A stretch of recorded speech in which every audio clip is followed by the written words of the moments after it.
C2C Championship Day begins now on Sunday as we've got League of Legends, Valorant, and Smash Bros. Ultimate going on as well here for Championship Sunday. K-Factor, welcome to the stream. We saw an incredible day number one, anticipating nothing less for day number two. Yeah, we had a whole bunch of action on both the Val and League of Legends side. A lot of storylines forming, a lot of players putting out nice performances. Can't wait to get into this day two set. No doubt about it. Now, one thing that we kind of glossed over yesterday that we want to make sure y'all know about as players, as colleges, there's a place where you can connect at all of these events, whether it be C2C or showcases, as the colleges had their own channels within the Discord server. The players were able to connect one-on-one, get in a voice chat within the Discord server and chat mano y mano. And I think it's great because as a player, being able to talk to colleges, prepare maybe even a resume of what you've done in esports, what you're looking for in a college, is something that really will help you in that conversation that we were talking a little bit about yesterday, K-Factor. Yeah, for sure. And I mean, having that resource so readily available and right here for you, provided by the event where you can talk to these guys one on one in call, is so much different from the experience of having to do it by yourself and having to make those phone calls and go through 6 different departments to find the guy you actually want to talk to. So it's such an amazing opportunity for these players, and definitely great to see them utilize that opportunity yesterday. And when you're talking to colleges, K-Factor, you as a host specifically, and this applies to you if you want to do graphic design, any other job, right? Video editing, the list goes on and on. What are some of the things that you put from a caster perspective on your resume, or things that you provide for a college if you're going in and looking to cast for maybe a college? Yeah, so when you're looking to do things outside of competing for a college, and even with competing, this kind of goes the same way. Any experience is good experience. So you want to make sure that you putting like some of the things you're doing by yourself, some of the events you've done in the past. If you're a caster, which is what I can speak for the most, any casts you've done before, make sure you have clips and things to show that you've actually participated in and show them your talents, because that's really going to help you stand out. Things that you get from Stay Plugged In and just signing up for a free account. But also, if you subscribe as a player, you get just so many things here. You're flooded with tools that allow you the chance to have the most efficient recruiting process possible. With this Stay Plugged In subscription as a player, you get all of the following. I mean, all the tools open up, the online platform of messaging to colleges, all your conversations stay in one place. Like we mentioned, you get to chat. All the college's information is there on the website. And with this premium plan, you can also have us create custom recruiting plans with you to see what are you looking for in a college? What are some of the things that you want to see when you go to college for 4 years? Player profile is completely accessible to colleges. And like we mentioned, you also get notifications and messaging system on our website. So that way you'll know when colleges are looking, scouting you, and especially at C2C, that's important because, if a college is interested in you, maybe you don't know about them, you can learn more about their school too. Yeah, especially in the esports scene, a lot of these colleges, they're not many students are aware of the opportunities that come with some of these programs. And so this is a great opportunity not only for students to discover, but colleges to discover. And so it works great for both sides. That's right. And now the task at hand for all of these players on all 3 titles. They're looking to win Championship Sunday here. And let's see how we got here with the format, and then check out the prizing for these players, as well as we see that the 3-round group stage was yesterday, and that created so many great matchups early on in the process. Sometimes you need to weed out some teams as well, and there's some players and teams out here where winning isn't the ultimate goal. It's just becoming on the radar and playing against it. So even if you lost through the group stage, it's nothing to hang your heads on. Either way, we did play the first round of the final bracket. K-Factor saw a lot of great matchups in the round of 16, and even more better matchups to come as we head into this final push for the title. Yeah, and it was really this group stage that set a lot of storylines, because we saw some teams that maybe didn't have the best of performances in round 1, but really started to bounce back as we got deeper into that group stage. And now into the round of 16, we're able to extend that success to get deeper into this round of 8. So it's going to be really exciting to see how these storylines continue. And we talked about the players individually. So let's get into our senior spotlight here and see which players stood out to us as seniors. You know, that process is coming up here for Stay Plugged In players that are seniors to look for schools. So we want to highlight the best of them from the day one. And for me, I'll start it off. I'll kick it off on the Valorant side here, kind of throw their name in the fire. For me, it's an all-star. It's E7 Retro. He was absolutely dynamic. Toasty was great too on this team. Don't get me wrong, but he's not a senior yet. He's a junior. And E7 Retro, just his movement that you see in these clips, being able to utilize the full kit of praise. And be able to get that ace as well. Those dynamic plays go a long way. The movements as a duelist is incredibly important, and it's one of the reasons why he became an all-star and now was the senior that definitely popped off on day one that I was looking at. K Factor, who you got on the League of Legends side? Yeah, so on the League of Legends side, I want to highlight Kayfabe. He's a player for Eclipse who we saw earlier in the stream not have the best of performances, but definitely bounce back here. Getting later in the day, we're going to see him get a nice little triple kill here on the Ezreal, really starting to perform. I had to highlight this bounce back performance because what we saw in that game one struggle definitely didn't play out in the rest of the group stage and really contributed to his team's bounce back for the whole day. And that's all about that mentality. We talked about it a few times yesterday, actually. You know, esports is definitely one of those places where it's all about mentality. So to bring it back like he did was incredibly impressive. All right, let's take a look at the brackets now. I'll kick it off again on the Valorant side as we've got Engineers and Falcons up top. It'll be the toughest matchup that the Falcons have seen. They've definitely shown their head, especially when they're on the mainstream. For some reason, that spotlight actually suits them. So that's going to be a huge matchup for them, although it won't be on the main channel. So maybe the Falcons will have a bit of a challenge there. The Engineers were going to make it difficult anyways. They've won so many showcases. I anticipate nothing less than a run to the finals for Engineers. Pal World and Meow still making me say their name at Pal World, though I think actually finally eliminates their opportunity to advance forward. Pal World just looks so strong. That being said, I mean, Meow also had the higher seed coming into day number one. It's not that way this day, so Pal World had the better day one.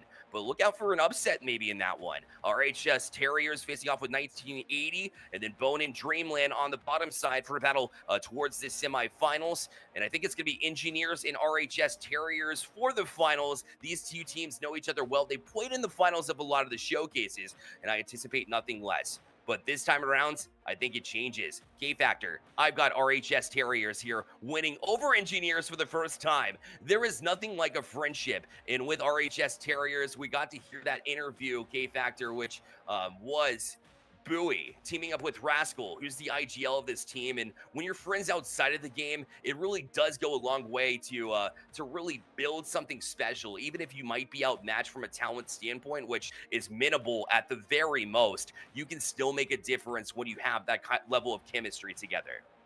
Yeah, I mean, there are some professional teams I know for sure don't have the level of chemistry that Bowie was talking about in that interview. And communication and chemistry are things that can make up for aim or make up for that little skill difference in big ways. So I wouldn't be surprised if I see that. I think your prediction's actually pretty solid. I wouldn't be surprised. Thank you, buddy. Appreciate that. Well, again, we want to remind that extra tab. It'll be worth it. You can bounce back and forth between those two, or you can just type !streams. That'll bring up the entire stream guide so you can see where Super Smash Bros. Ultimate is. I'm interested in seeing more of that too during the final rounds. And we've also got, of course, Valorant right here on this channel as well. K-Factor, what are you anticipating here on the League of Legends side? Obviously, Architects were your team.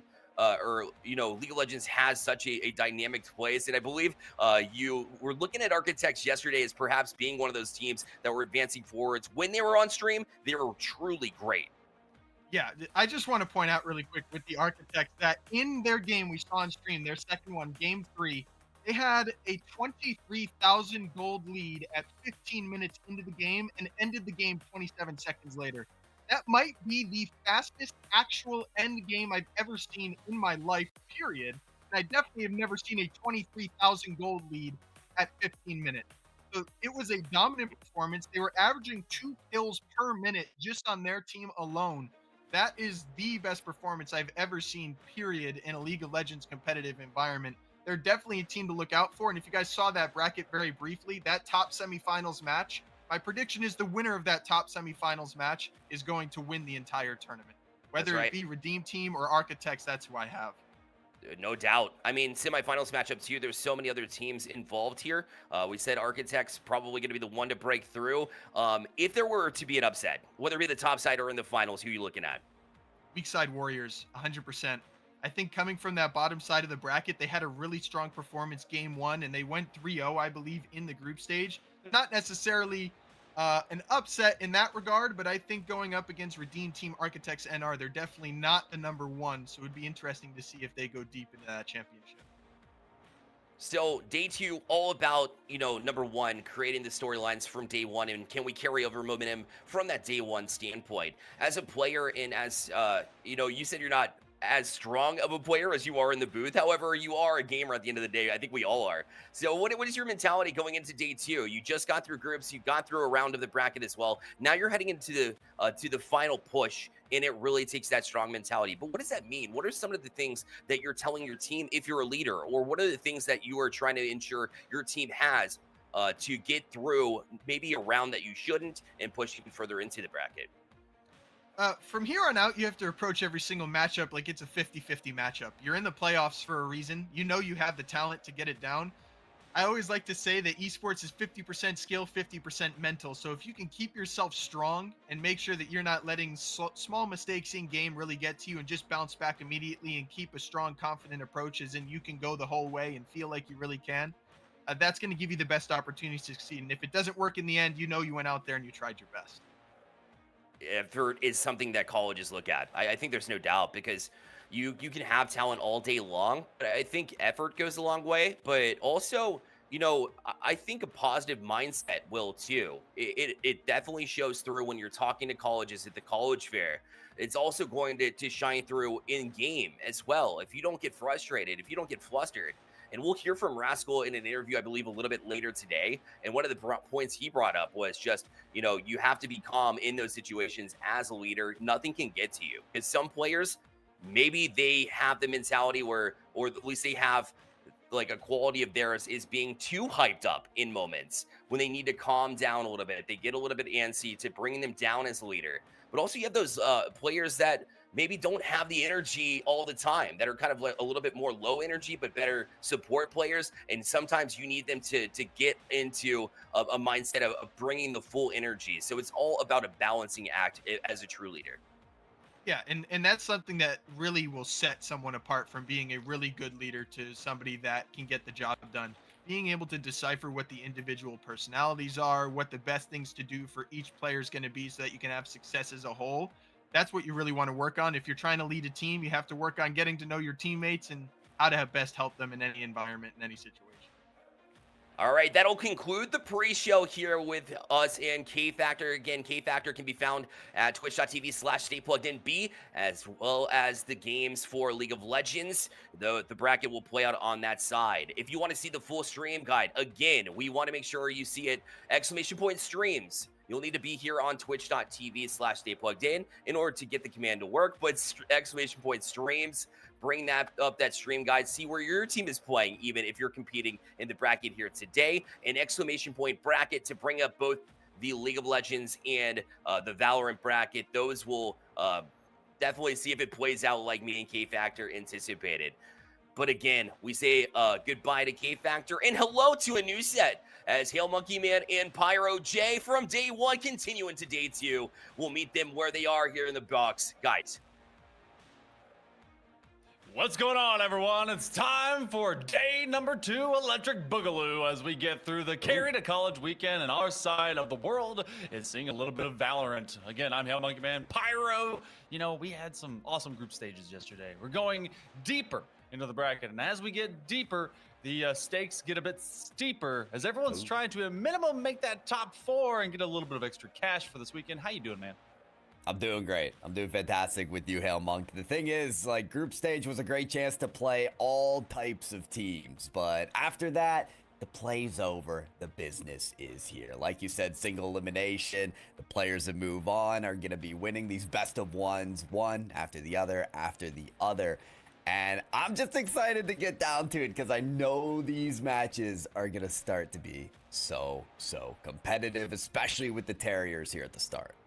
Oh yeah, it's gonna be the Terriers versus 1980 by 1. We actually got sample sizes of both these teams yesterday. So 1980, I think, was in more of our forefront, and then we ended the match with the Terriers with them just group stabbing a poor Killjoy. So Why do you remind me of that? Why do you have to keep reminding me that at the end of the game they all took their knives out and took out the Killjoy? Man, that hurts so much.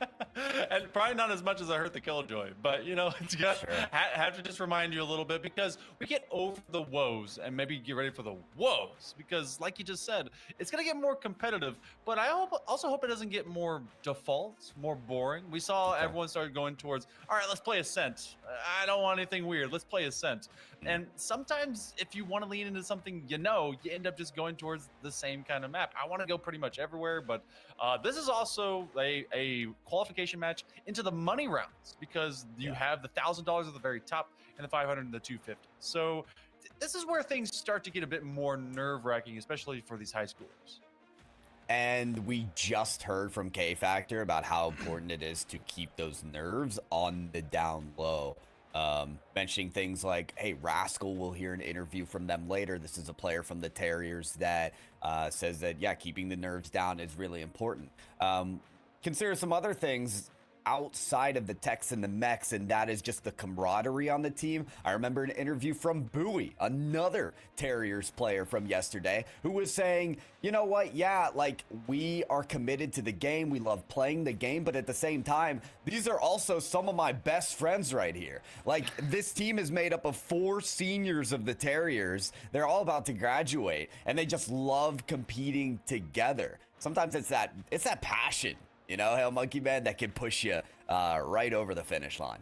And also, the lone non-senior on the Terriers is going to be Ferv, and I think that you called out their name quite a few times, and so there's expectations that kind of lay with the next year up, so that it'll be a sophomore going into a junior position, so they'll be able to hold the banner for at least a couple of years, and that with all of that emptying of basically the bullpen of all the seniors, now you have a lot of responsibility, but because of the camaraderie, you can have that mantle be a little bit lighter, and you know that you can be able to take some of that leadership as well as just the feel good vibes and the memories, and be able to pass it on and pass it down to everyone else that joins you. So gotta see if all the good fun and love that is video games at the end of the day can still be fun, because it's going to be a tough one. It's still best of ones here in the quarterfinals, same for the finals that'll be just around the corner, and then a best of 3, our only best of for this entire bracket, which means we should be finding the best of the best, at least for this weekend. And I need to know, like, we saw a lot of 1980. Obviously, Echo was trying to tell us that they're a demon and to follow them. They definitely are a Sova that loves to shoot through dog. So do you give it to Terriers? I mean, I feel like this one, it's not exactly 50-50, but Terriers, well, I mean, you know, is it 50-50? I don't know. The Terriers are pretty highly ranked. You know, you got to give them that. But it is definitely not a game where you say, yeah, Terriers move through. I heard Bearlight, you know, he's all about the Terriers. Terriers are going all the way. They're even taking out Engineers at the end of it. But this 1980 by 1 team was not just very, like, individually competitive from each agent. I believe that's the same team where everyone at the end of the game had between 15 and 13 to kills. It's a very balanced team, which is something I'm really impressed by. Yes, Echo talked so much about in chat, hey, follow me on all socials. I'm about to pop off. And you know what? They did, but so did some other players. Bread was on that, who just commanded the space, and you had Lefty on the Omen. I loved what Lefty was doing on that team. Had the perfect utility usage from putting dark covers in multiple places and then throwing out that shrouded step to say, okay, that's terrifying. Where is this Omen right now? Lefty played through those smokes very well. I think was great on the post plant. I think that's a player you really got to look out for, even if they're not playing Omen. I think they're just a smart player. So there's those moments where 1980 by 1 Hail Monk could very easily just outsmart the Terriers. I very much accept and receive that as well, because if there's anything I love, it's a great controller and of course a fantastically cheeky Omen, especially if they start their round and matchup with a 4K from a shorty and smokes. So, you know, big wonders. We're also waiting for our first matchup to occur, as we're going to be getting our bans and everything good to go. It's based on current map rotation. So you pretty much have your expectations out there, and everyone's trying to just find, all right, what would be the smartest thing for us to do, and what would be the most kosher thing for us to do. A sense, probably. We saw a little bit of bind the other day, which I don't think really has evolved too exaggeratedly beyond the field of maps. I think one of the ones that may force the hand of either team would be Breeze, because of the way they've now opened up that upper hallway, as well as it may be more of an aim gamer's atmosphere. But same to be said of Lotus, depending on how prepared you've gotten for more of those. What would be the biggest challenge really coming out the gate from these maps? I think that the changes from Breeze, like, it's overall just unwelcome, right? The hallway being open again, it's an unwelcome map in general, and then the hallway being open, like, okay, Riot, like, what are we doing? So I welcome Lotus, and as a Killjoy main, I talked about this, I'm all Sentinel, and I respect and understand the Cypher pick. So if Lotus happens, I'm usually choosing Cypher. I'm usually locking down that C site, which has changed so much. I have some really cheeky corner plays on those tripwires that just don't work anymore. So it has actually, in my opinion, opened it up even more to be more of a threat for the attack side. So yeah, there are some cheeky areas to hide through. There's those double boxes on the C side where someone can just hold it with a machine gun and mow you down if someone hits the trip. So it does suit the defense in some scenarios as well. But I do like the Lotus pick, not only because of those interesting changes, but also because Breeze. I'm sorry, just Breeze. Like, are you a fan of Breeze? Hell, Monkey Man, don't start telling me all this. I was not a fan of Breeze, and in fact, I'm not even an advocate nor a a helping hand. I won't even be extra positive about Breeze, but I also don't understand. Maybe I do understand, but I don't have as much just disgust for the hallway opening back up, because they closed it down, then no one used it, then they opened it up, and it does allow for some of those immediate off the rip sneaky plays, because everyone's expecting a main through cave or double door squeeze to come through tower, and then you have that hall. There was one time it was an OT play where we're like, where in the world is this team? And the only place we had not checked was hall. We're like, wait a minute, and they were in our spawn, all 5 of them. Like, okay, that's bad on me, I guess, right? But that's I appreciate times like that when the game is changed for me, even if it's just because I refuse to get to it. But talking about maps and all the ones that they coulda, woulda, shoulda been, we do know our map this time around. We are going to bind. So not Ascent, it is the other letter down the alphabet. What do you think of bind into this matchup? Is Bind not the map where we saw 10 rounds won in a row for the comeback at Monkey Man?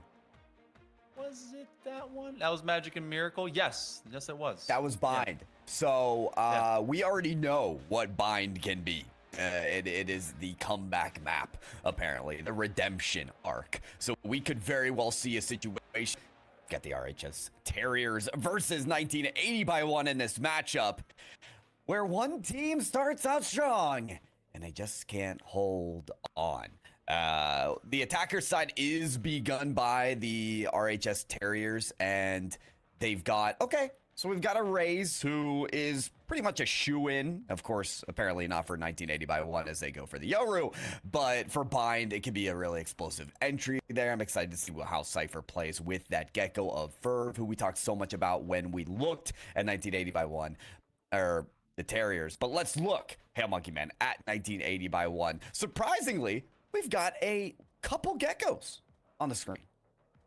I'm not this Okay. initiator in particular. I know that a lot of people have gone, to Sky, but also everyone has posted up the peace sign in front of the gravestone with Sky's Yep. face on it Yep. ever since they got that. So Gecko coming in as that primary initiator for either side is actually kind of telling to that. It's the double controller that you have on one side and the double duelist that really kind of stand out to me. Gecko can apply so much pressure, especially because of Dizzy being able to lock in, get those immediate blinds, or primarily like a 90% of your screen goo blind, but otherwise you can do so much, especially with their ultimate, and of course just getting an auto plant and working around it. The Cyphers on the other side, pretty standard. It's going to be really telling about the attacking side flip when 1980 go with their Raze and their Yoru. This Yoru, it's not quite a static point, but the reason that you use them is to really use the gate crash to work from out of garden as well from out of mid on A. So we're going to probably see that flipping around a bit just to open up those options. I love the options that are available for Bind, and they become limitless when you activate that Yoru gate crash. So we'll see how that goes here. Folks, this is round number 1 of this bracket quarterfinals scenario for the Stay Plugged In College. Let's get it on with 1980 by 1 and the RHS Terriers. 1980. Again, there's Yoru, straight up in garden, set to receive. But this is a full default. Everyone's looking to see who gets majorly aggressive, and they've already set out the talk screen to take themselves over to truck and isolate that U-Haul and lamps. So that's a smart fault move, but they're also looking to see if they can rotate into a peak, or a pick rather, and then if they don't even have to go, because that could be all of a decoy feint, and you see them setting out at least a spike to start going towards B, but that's actually where the majority of numbers are here, and they're gonna have to work against these tripwires as well. Yeah, they've got that knowledge that Cypher is playing on B side, but check out that rotation. They say, hey, we're all about that smoke. We're all about those cages. Let's set the stage and let's hit B site. Stims out. Bowie's ready to go. Trips down, but there's the flash. Oh, Cypher is down, so those trips are not active anymore. If any are still standing, the spike is planted for the Terriers as they get a good start. As soon as they got rid of the tripwire, that basically got rid of the smoke play that you wanted to have if you're the Cypher, so you're not going to be able to get that from beyond 2, but now they try to re-hit. You have Echo, who has to deal with this cross. They've identified one, but they have also been tagged up as they're able to at least get one, but down to just 14 HP. They find another one, which is really kind of a surprise. Oh, as they look to line up the wingman, not gonna happen. Bowie is gonna clean it up with a couple, and that's also the difficulty. If you're just a little bit too far from your wingman being able to get that diffuse, you can't really work, I guess, automatedly away from them. So good luck for the Terriers as they crash in and get round 1. Yeah, I was gonna say, I think the wingman would have eventually found the spike to defuse it. But of course, you run into the problem of it can just be gunned down from garden. So the wingman, always a play that we got to keep an eye out for. Echo, a player that we are forever going to have to keep our eye out for. Those were some crispy shots before getting gunned down by Bowie. Now we're going to have the run-up for the Terriers on their bye. I like Bowie going into this Guardian. I've actually been in talks with a few different players, varying levels, about what they like to buy in these force-ups after winning a pistol. And Guardian apparently can be favored, especially if they're looking for more. That's bread that actually kind of slows down Ferv, catches them out. And I really want to see where bread kind of rotates too, because they were basically relinquished from Garden as they had to just go off of the timer from their gate crash. And so now that first pick actually is a huge one for 1980, and they could send them packing to have to force over to A. Are we seeing what 1980 by 1 are doing here? Bowie was 1 second away from hitting the firing range. 3 players walking down B long, starting a flank together. And all the info that they're gathering is, hey, they're not on B anymore. So here we go. It's going to be a crash on A unless, oh, wait. There could be the TP usage with that Viper wall if the Terriers really want to do that, but they appear to be crashing on site with the spike being planted. Paint shells are going to be avoided by Lefty. There goes the classic spraying away, but you got to pray when you're up against the Spectre. Cypher wins that. Oh, man, you're talking about the firing range. Well, it was a mobile firing range, and 2 go down. So now you're left with only 1. Oh, but even with a crispy shot, that's a 3K for Bread with just 6 HP. They have one other teammate. Oh, they know exactly where the gate crash is going through, so it becomes now a hero moment. We saw some of these yesterday. Cypher with this raise, trying to be able to knock him down, and that's gonna get Stunna as they're all stunned up. But this is not gonna be a healthy bonus moving forward. Instead, they just save one. Yeah, if you're 1980 by 1, you're actually pretty pleased with your effort there. You didn't win the round, but you took out 4, so a little bit of dip in the economy there for the Terriers. I gotta say, with Yoru Bread on that gate crash, I didn't mind that play at all. 6 HP, you might as well just get information for your last player of the Terriers to make sure you can close out the round. I think that was just well played, whereas if your raise goes down, that last player from 1980 by 1 can isolate fights and actually win that round. So, well played. I think good communication from the Terriers. We know this to be a team that really enjoys playing with each other, has good comms. Those comms are going to have to stretch wide in every opportunity here for this round to take a third. I do like that they're already trying out some different plays as well. They're kind of poking every single direction and hallway, but that's going to be an early first pick as well on both sides as the gun up. You see how far they retreated out. They actually are isolating this, and Rascal wins that fight against Stunna. They thought they had him all cornered into that shower side TP, but they just couldn't hit the shots. The Dizzy flew out from the other side of the map, by the way. That was a ridiculous play. Great comms there from 1980 by 1, but they don't quite have the advantage yet. 3v3 as that spike gets planted on that A side. And we've got a long flank as well from that Gecko who never hit the TP, so we'll see if that's activated later on, but 1980 by 1. Gecko's right time to bounce here. Cypher looking into that shower. And oh boy, yeah, that flank's definitely going to be activated. Echo hit 1 on the buoy. Now they're pinched. And with 3 down, it's as effective as you could imagine. Showers was not safe. No, not at all. And you got to think, this Pin lover, do you think they do math in Pin just to make their math teacher mad? Because I remember that I was like, no, you use pencil, don't you dare. But I'd be like, I don't have a pencil, my leads run out. And they're like, I don't care, no pen. I like it. Yeah, I can imagine it. What do you do when you make a mistake, though?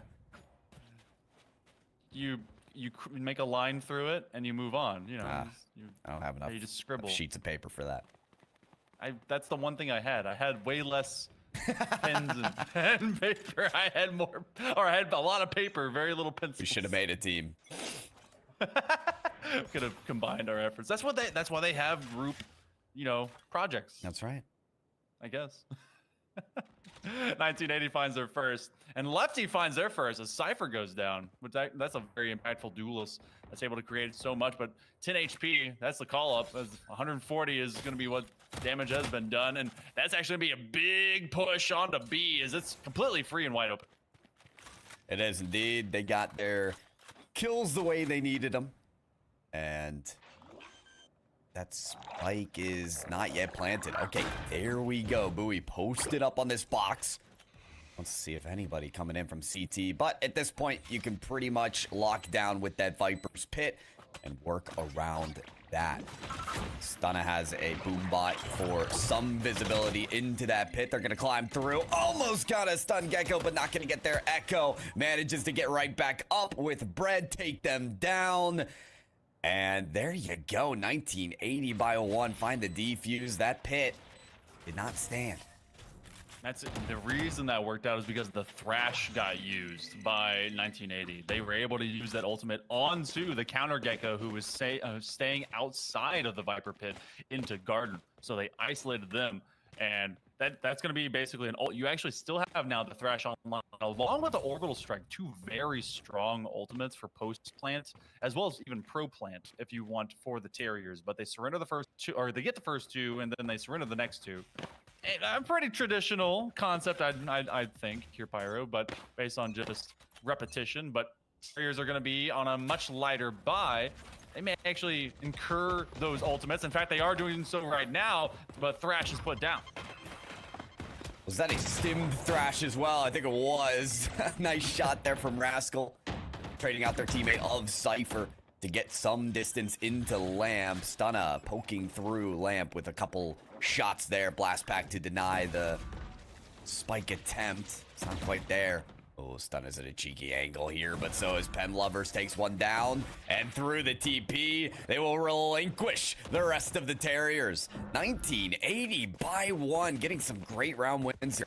Oh, very much so, and they've really kind of neutralized that initial threat of the Thrash. That was pretty much the marching orders that you'd go with. You pick a direction and kind of narrowing where that effectivity is going to be. You hit mid to A. That's going to be the most agile push, but you also either could have combined that for a really hard one if you wanted off of the orbital strike to really clear U-Haul, because that's where they got stuttered and they couldn't do anything further. So good looks at this point, but that was a save round for the Terriers. And it's minimal investment, at least for just the ultimate. But they're going to try the same thing again. Orbital strike, not going to get used early, but they're going to try and press up. Shorty gang, rise up! Woo. And get out as well. He realizes there's no more bullets in that gun, so they're gonna get away and resurface. Stunna getting some action here on that raise. Kill onto Bowie. And they're behind the Sky Smoke. They don't want to be behind it any longer. Ultimate takes out the spike planter. Oh, and Stunna almost finishes the job. But numbers advantage takes on the Terriers as 1980 by 1 have an explosive response. Terriers almost looked like they were surprised that the bullets from 1980 could make it to them. I was a little concerned and confused, because it seemed like they were like, oh yeah, no, we're pushing truck, we're good, we're solid here.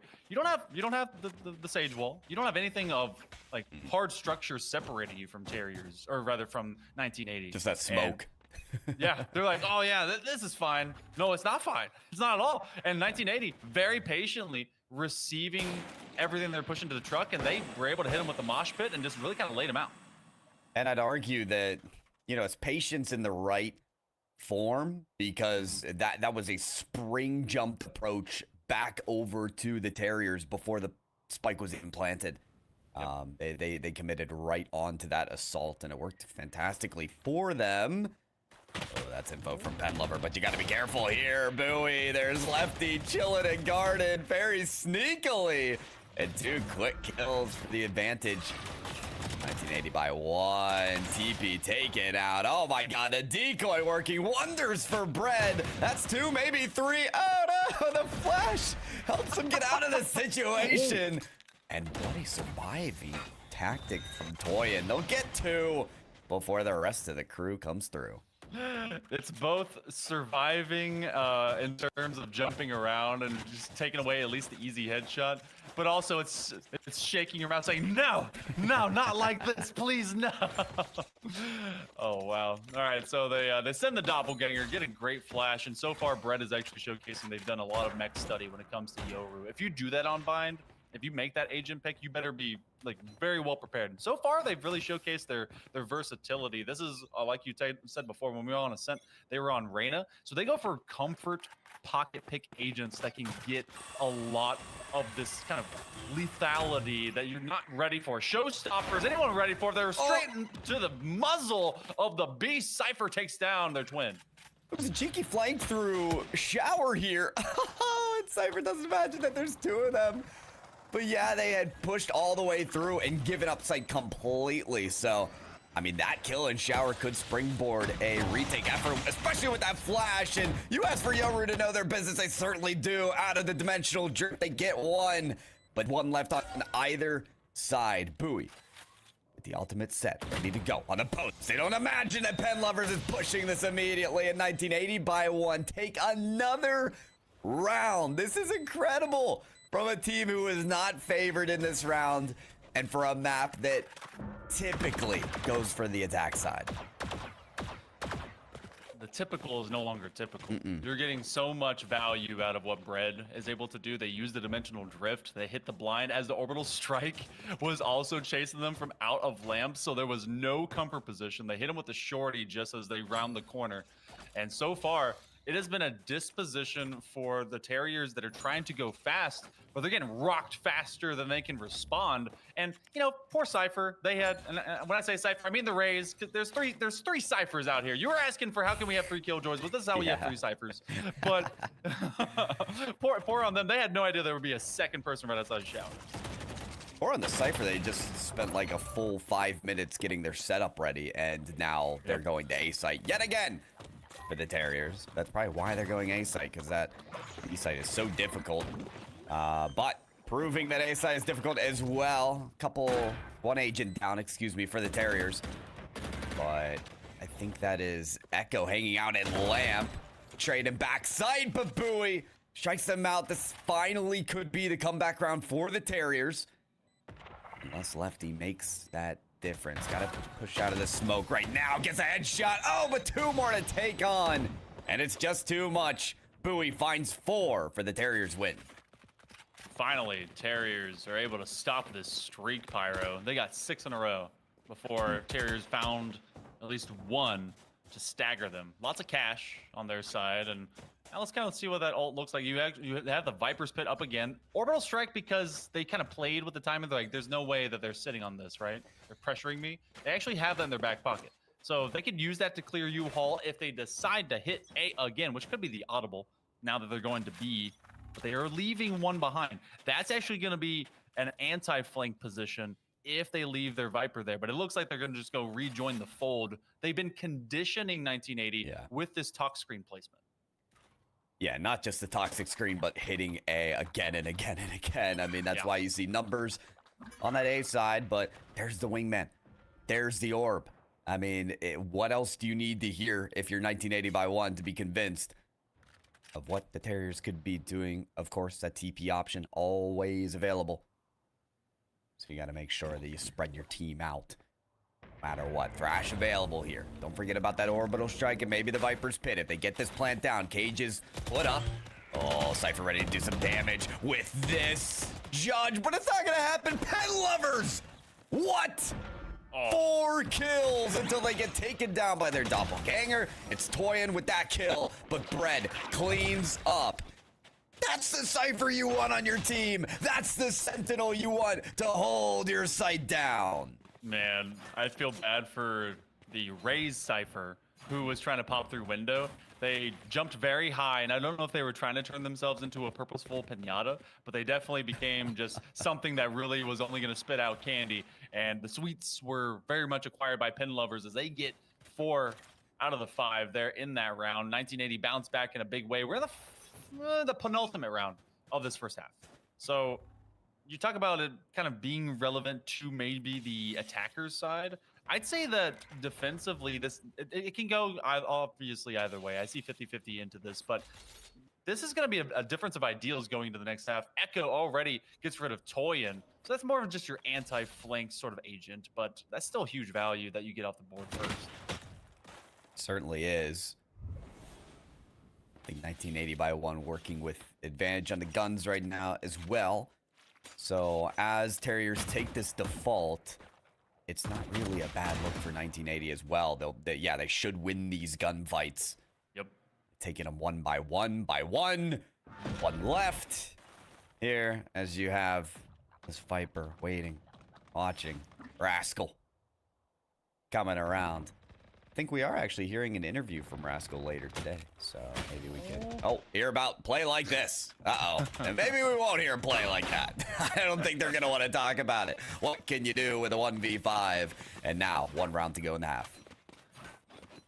I think that they if this ends up being a major comeback, then I think the interview may end up being like, yeah, here's our mindset. We knew that you couldn't really stop. And actually, talk about Rascal. Talk about the timeout. Getting this moment right here. It's just before the half flips. And they're like, all right, we got guns. We're going to be able to go into this one. We're going to have at least a rifle round. And this could be the telling of momentum. I know that we talk a lot about that in other esports, but it's the same to be said here. 8-4 is actually a winnable venture, and they can do a lot of work defensively. I think it's not only a winnable venture, but what it does for you is, you mentioned momentum, right? Sometimes when you're on the other side and when you're on the losing side, all you need is 1 round to start that domino effect. And so if you get 4 rounds in this first half, that gives you another extra round to start that domino effect. And so I think, this last round is very important. I think it's a timeout well taken, Hal. Yeah, it's one of those. It's like, all right, macro game coaches, like when do you take your timeouts? Do you take it to stop a streak? Do you take it to be able to prep for the next big round? When do you go and take these? I don't dislike this. I feel like in the midst of that 6-round push that we got from 1980, maybe after like 3, you go, okay, whoa, like, okay, maybe like 3 or 4, but they wanted to see really if they could do it themselves, because that also allows a timeout for your own team. Bread has an operator on a Yoru. That's just rude in some capacities, depending if he gets value, but he's going to have no targets, as they really are just thinking B, at least early on. Okay, we saw a neon popping off on the operator on Bind yesterday. So at this point, I'm expecting none of the normality. Look at this cam. Oh my God. Great information there from Penn. And I don't know, this is bold here to try and take out Pen Lovers, who put a 4K up the last time they hit the site, but they do well. Lefty with the Odin is annihilating everybody. Oh my goodness. Walk into the machine gun path and get splattered down. 1980 by 1, take their 9th of the half. All right, we've seen a 9-3, and we've seen it get flipped on its absolute head. Terriers have to do exactly what we saw out of Magic and Miracle a bit ago. Gonna see how much that really does come into play. Odin on a brim with a stem. That's just... that's the man defending his point, and no one's getting through. Oh, just like non-stop machine gun. So, and then Brett, of course, gate crashing to the other side of the map. And I love smart Yoru play. I can't do it. I'm not smart enough for it. But Terriers, they're gonna have to be defensively sound. They do have some great kind of passive positioning that they can get off screen, and they're gonna actually keep that in their back pocket. Or it looks like they already set it up for B. But either way, it's a great full scale and full map use for that smoke. And Lovers doing with that spy cam, maybe trying to see if Terriers want to get aggressive on this defensive approach. They'll know that that's not going to come quite yet, but very similar first round from what we saw when the Terriers were on attack. They wanted to play this slow and then eventually pivot to B.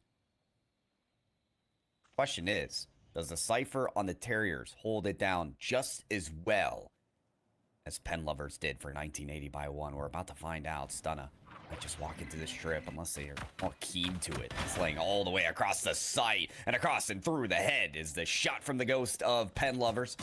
On the buoy, they peeked out and found out Toyin does hammer down one, gets a second along with Rascal. They're doing a good job so far of keeping this site entry free. Ends up getting unsighted. If you really saw Lefty, they were hanging out in short of that garden position with a shorty. So they were waiting for a reaggress out of the Terriers defensively. Now remember, this was also a pistol win round by the Terriers whenever they were on their attacking push. This has been a lot more contested. Terriers down to the final player as Lefty does find Toyin hanging away, and then finished off Echo with a 3K. As they do get the plants and find this first. So it is not going to be 10 in a row. In fact, the first 10 on the board is going to be found by 1980. You saw it was Echo, Lefty, Pen Lovers. The last 3 there from 1980 by 1. And that's a dream team if you ask me. I mean, Bread's been fantastic on the Yoru. You need a solid raise to win on Bind. So Stunna has absolutely had their moments, especially from the shower side. But those 3 have just been working in unison. Like one brain is commanding the 3 players. We're to seeing more interactions from these guys, especially when it comes to A short. Everybody hitting it hard, and the judge comes through out buoy, and oh no! Oh, Cypher is gonna be taken down by their teammates. Molly, not a good way to go. Unfortunate. And the judge is just too impactful. And even with this, you have just the distance fight that's going to happen. Pen Lovers is going to cover down on the Stunna. And at 11-3, it feels like a downhill run, and they've not lost their balance. The first 2 went to Terriers. Then they were able to get one after a 6-round just push by 1980. And it's technically 5 in a row from the end of the first half to this one. With the buy-up, Terriers need a monumental mental comeback as well as full mechanical comeback to really stomp out 1980, especially for this bonus. You know this team has a defensive approach that they want to work here on Bind. This will be the ultimate test. This round right here. Spy cam setup changes from B to A. Terrier's getting all that information here on this site. As the tripwire gets taken down, they make note of what's happening here. The attack there from Bread. He eats the boom bot, almost takes down the Rays, but gets out of it. Cypher does end up winning that kill. Bowie gets one on the Pen Lovers, and Terriers storming through, allowing nothing onto their site, giving them a glimpse of a chance, a ray of hope in this round. Terriers, they take a needed round. If there was ever a way to get yourself started, it's with a flawless. Everyone's going to keep those rifles. You basically buy armor and util kits, and then you move on. So Terriers right now staying alive. And that's actually really, really good news, considering that if they are to lose this next round and allow 1980 to get to match point, they don't have to rebuy too much at a loss. They're going to be able to have a lot of extra cash to them. So Terriers, good look, good setup. But 1980 also have the leniency to play a little weird if they really want to. This is where they can test a few things. Yeah. And they're already setting up into default. Heavy presence, though, on to be long. And that's where Echo finds her doppel. Woo-wee. That was going to be feisty from the start with the positioning of each team. And it's not going up either. Echo found their first, and Stunner's going to find another. Oh, it's painful here for the Terriers. They chose a fight that they couldn't win. And now they're an agent down. Oh, Cypher chooses the right Yoru, but just doesn't get the shots to land. Lefty getting in there, and this is bleak right now for the Terriers. Toyin does get one. This isn't impossible if you're Toyin, Hale. It's not impossible, but they have a high-low, basically, and they're not going to get rid of Pen Lovers. As we go now 12-4. And it's been just such a consistent factor. 17 and 7 out of Pen Lovers. Everyone looking so crispy. Stunna, you know, we talk about needing a raise onto this map because you just provide so much speed. And they're 8 and 10, the only negative for 1980. But it's not really a negative because everyone is playing off of that as well. And the Terriers have had to receive a lot of that pressure. They're not ready for the execution timing that 1980 by 1 is bringing versus Terriers are trying to go much more standard, but at like their own slower clip. Absolutely right about that. Work off of the space created by your duelist, no matter if you're defending or attacking. But attacking here are 1980 by 1, potentially for the last time in the quarterfinals. They take this round. They move on to semis. They move on to be in the money. Oh, facing the trip is Lefty, taken down by Toy, and the Stinger getting used well by the Terriers. They might just hold on here. Unless they get mowed down by Bread. The flashpoint into the gunfire. Bread could find another and certainly does. Toy gets taken down. How about another for Bread? And with that ultimate, they're one away from the ace. Work your magic, Bread. Show them what that Yoru is made of. Paranoia for the rascal and nowhere to run. 1980 by 1, take down the Terriers. Bread finishing it off with an ace. Dimensional drift. They knew that they had them locked down just where they wanted them. Going to U-Haul, and the only lamps that they could see lit up were the ones that spelled a W, but it was for the side of 1980. Bread ends it with 21 and 9. They wanted to catch up. They're like, there's no way I'm going to let Pen Lovers take the top spot there. No way. Mike 80 is going to be crisp, and they do. Just one short of a 300 ACS as well. That's the trickiness you get out of Yoru. And honestly, if you end up not having someone that's clever, imaginative, as well as just mechy when it comes to Yoru, then you kind of have a wasted pick. And Bread showcasing that they're able to do that pretty much with any pocket pick they're bringing to the field. So job well done. Terriers it just felt like they weren't ready for the pace. They just couldn't be able to keep up. It kind of felt like we were waiting for the adaptation on attack from the Terriers, and it never came.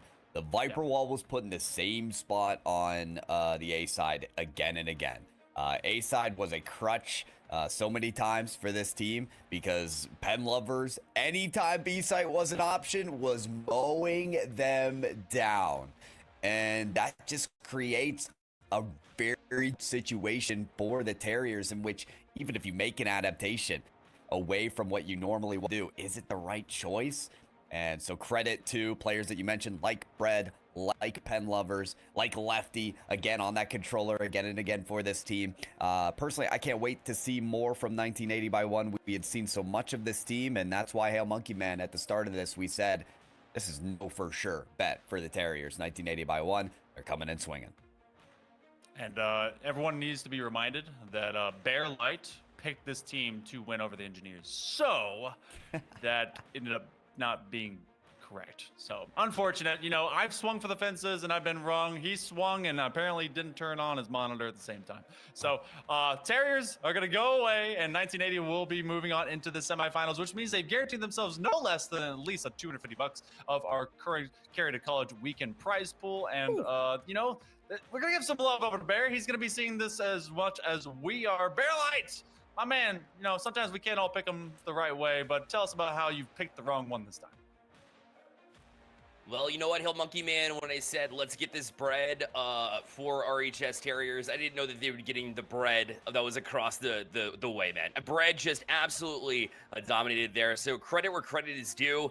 They're partying like it's 1980 as they will move on to the next round. Absolutely. Boiling Hot Take did not pull through. Unfortunately, the power of friendship not quite strong enough to break through this time around. And of course, you know, there's nobody more critical than Rascal. He'll get back with this team. It's very tough competition at the end of the day here with Carry2College. So sometimes it'll just happen. And unfortunately, they'll be eliminated here in the quarterfinals. So 1980 will move on to the semifinals. That's actually the first team to advance in the bracket. So we don't have any other updates across the way. And I just want to be clear here, Hill Monkey Man. I said that the RHS Terriers were going to beat the Engineers, and you were like, oh, no, they can't beat the Engineers. They never played the Engineers. If they got to the Engineers, they were going to beat the Engineers, okay? Just not their day currently. Either way, instead of being salty about it, we'll give you updates as we go along as well. I'll see you all on the other side here momentarily. I just want to make sure that you all know about Harold, who we've been working with as well. I know Matt from Emerge Apparel. He is such a great guy. Need to connect with him because what the brand he's built is something truly special to me personally. I was able to use Emerge Apparel to create some pretty cool designs for my organization. And the esports landscape can be overwhelming for owners and directors of these esports teams. And so you Emerge Apparel take the burden of merchandising completely off your hands. Organizations of any size can work with Emerge to create a custom online storefront with on-demand printing and fulfillment, all while generating revenue for their org. Yes, revenue for you all stays in your pocket. And with the Emerge storefront, teams of any size can earn 50% of the proceeds of every sale to put back into their program. And with the Booster Club storefront from Emerge Apparel, you never have to purchase and keep inventory. I know that's a pain, both from a space standpoint and from a monetary standpoint. Or you don't have to deal with the hassle of fulfilling those orders yourself either. We'll do it for you. Replace stress with revenue today and visit emergeapparel.gg. Again, that is emergeapparel.gg. And start the process of creating your own custom shop today. Matt will talk you through the process. He's very great about that. Super easy to do. So if you are in need of a boost and to keep revenue, that's definitely the avenue to go. So the Terriers weren't able to get that boost. Instead, it was 1980 boosting their way into the semifinals. And we'll catch more of the bracket after this quick break. Don't go anywhere.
Hey everybody, welcome back to Stay Plugged In. I'm here with an all-star, a Stay Plugged In Coca-Cola all-star. Rascal joins me here for an interview. Rascal, thank you for taking your time to talk with us. Yeah, thank you for having me, man.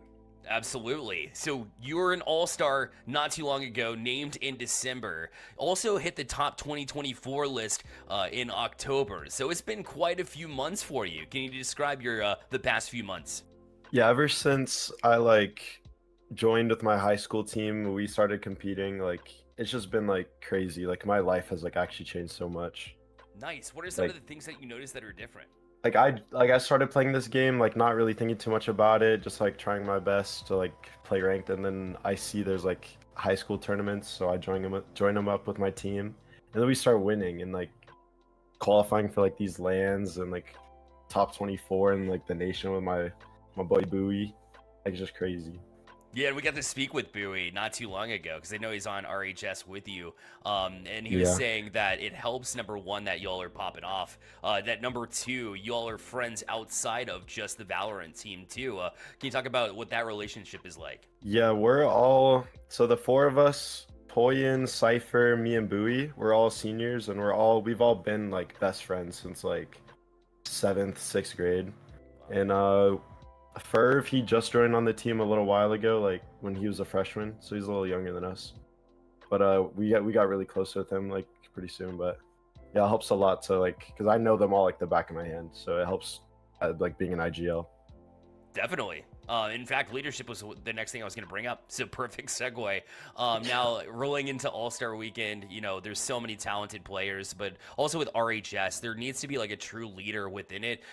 What are some of the things what are some of the things that, a player who might be considering that role that they need to know to be a leader in game? I think to be a leader, in a Valorant especially, you need to have that mind for the game. I think I'm very understanding about what the other team is doing, but that can come. I think just that can come with practice. But to be a leader, you need to know your team well. You need to have really good vibes. You can't ever be tilting as a leader, and you have to just, I don't know. It helps a lot to know your team well. Have Yeah. good vibes, yeah. Yeah, keep them calm whenever they get amped up, but also amp them up whenever they're a little bit quiet, I assume. Yeah, if you see me in the tournaments or anything, I'm the one screaming my head off when something bad or good happens, and also the one saying good stuff whenever something bad happens. That's awesome. I love it. And also, Bowie's on your team for RHS, but also joined you on All-Star Weekend. How cool is it to have Bowie there during All-Star Weekend? Yeah, despite our not up to our standard placement, we only got 4th, I think, but it was still really fun to have him. And I know Sky, and I played with him, or I played against him a lot since he's kind of one on our rival team. So it was really fun to have him on our team. Did you make any? The guys are really fun. Absolutely. Did you make any additional connections with anybody else within there? Are there any future teams that we should be aware of? Conga is really good. The Chicken the Lord, I don't know what his name is Yeah. on the Stay Plugged In, but Conga, he's really good at the game. Yeah, we saw that with the skills challenges. Bowie said he didn't have his best performance. Would you say the same? I like to say I'm an IGL, so I don't have to shoot my gun that well, but I wish I would have done better in that, yeah. Oh, good. I love that answer. So let's talk about just the title of All-Star, because results are cool, but also having that title and saying, approaching potential schools and saying, hey, I'm a Coca-Cola All-Star. That's pretty special. What does being an All-Star mean to you?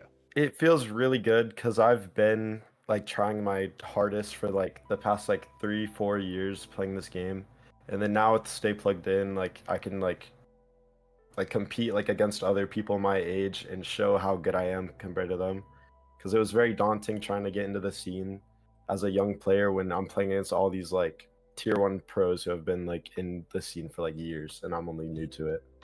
Yeah, brand new, already making a statement, and it's cool to have a platform like this to kind of advance forward too. So I do want to ask you as well, because I see that fridge kind of poking out behind you. So whenever it arrived, how stoked were you, your friends, your family to get that All-Star Care package? I thought it was just gonna be some shirts and stuff, and I see this big box, and I'm my mom just said hey, there's something on the porch for you, and I look and it's this huge box. It was really funny. I opened it and I got the banners hanging up over there, but in the fridge was really nice. I got stocked with water right now. Oh, that's so cool. I love it. And so, you know, you've been selected as an all-star, like we mentioned. You had quite the month, actually quite a few months, you know, coming in. Now you're going to be in C2C as well. So you've really built the path forward for some of the younger players who are looking to become all-stars as well. Do you have any advice for them coming up and maybe being named an all-star themselves? Yeah, just find some friends that also care about the same thing you care about. Like, I think a big reason that I've had so much success is because I've surrounded myself with like my teammates who also really care about this. They really want to win. So that helps a lot, yeah. Love the tips. Love the tips for sure. And now we see you competing in C2C. I mean, obviously with RHS, and y'all have been very close to a victory. And I asked Bowie the same thing, but I want to get your opinion as the IGL here. You know, as far as coming into this one, you've been so close to getting a victory, a championship. What needs to change here? Do you bring in a heightened confidence from All-Stars? Is that enough to push you over, or is there anything else that you think could lead you all to a championship this time around? I think we are like old play style used to be a lot like confidence and just like trying to show that we're better, but because that hasn't like been working the past recent like tournaments, I like took a change and I started IGLing like completely differently. And I think that my style has changed so that like we're gonna step up our game a lot. Cool. Do you have any words to describe what that change was, or is it just like a different vibe overall? Just a different style of calling, like the different plays we're making. Like I think I made like a big step up in the strategic aspect of our game. Love it. And you don't want to show your hand either. You obviously don't want to tell the Yeah. everything else too. Yeah. I love it. Perfect. That's you know, all I have here for you. So the last thing I got for your Rascal is your shout outs. Who do you want to shout out from both All-Stars and coming into the C2C weekend? Shout out my team, of course. I love my team. Bowie, Cypher, Toyin, and Ferv. I love those guys. Shout out to my parents for allowing me to pursue this as far as I can. And just like keep it. We just qualified for HSCL Nationals out in Kansas City, so you can watch us play there. Definitely. That'll be fun. We'll be sure to tune in for it. Rascal, thank you so much for taking your time and talking to me, man.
Welcome back, everyone, to Stay Plugged In's Carry to College weekend, featuring over here some Valorant on the other side of ye olden internet. You're also getting on the B stream, Stay Plugged In B, some League of Legends. So a lot of rioting going on this weekend. But I'm Hail Monkey Man, still in the booth alongside Pyro. We got through the quarterfinals, and it's been a showcase of skills, and these students really go in the right direction here, Pyro.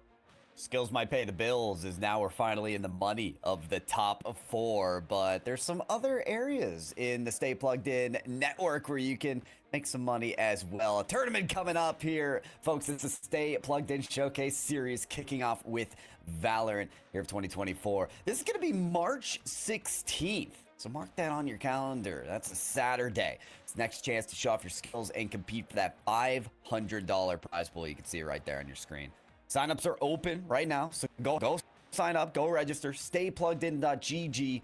That is, go to StayPluggedIn.gg and register today. We'll see you there. It's another very exciting series of Valorant action, Hail Monkey Man. But we've had some excitement after the group stage of this particular tournament of Carry2College. Why don't we check out the bracket? Why don't we take a look at how we've gotten here now to the top 4?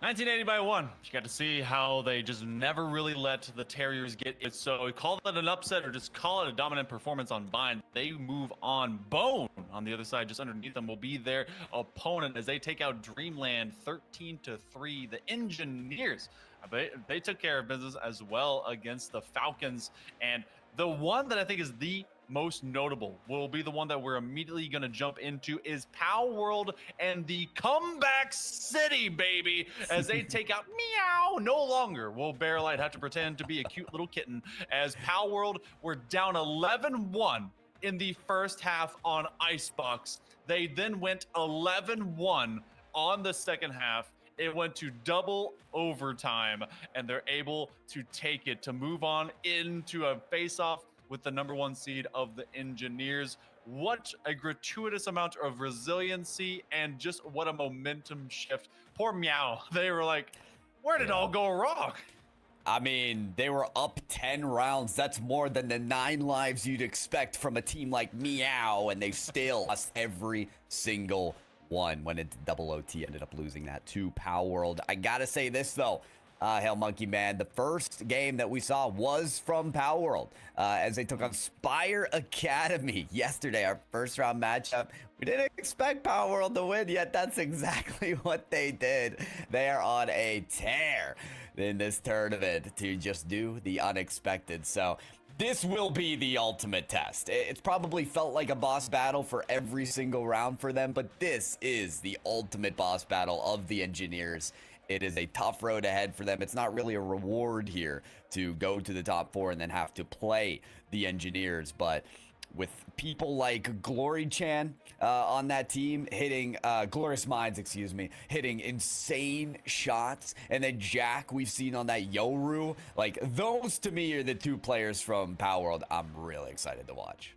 Definitely the ones to watch, the ones that are probably going to be really setting the tone for this team. And the biggest thing that I kind of get out of this team, some teams, if they have to make a major comeback, especially going to overtime, they're like, hey, give me 5 minutes. Like, let us have at least a little bit of time to set for the next one. No, they're like, hey, we're going right into the lobby. Let's keep playing. Heat check. Nah, we hot. We ready to go.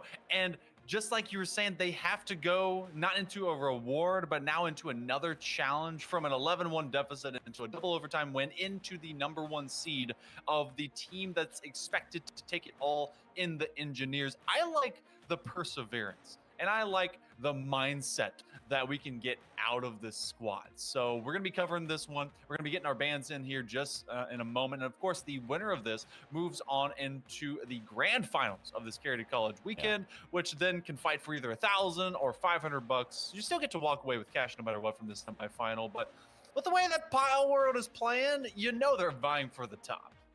I mean, yeah, $250 already in pockets, coming in at least 3rd or 4th place. But I feel like it's not just the money for the prize pool, but it's also that scholarship opportunity of getting into the top 4 and then potentially the top 2 teams of a tournament like this of Carry2College. Talk about the scouting that's going to be done, especially for a team like Pow World, who is turning heads and apparently appear to be trending up They have a cool head in tournament series.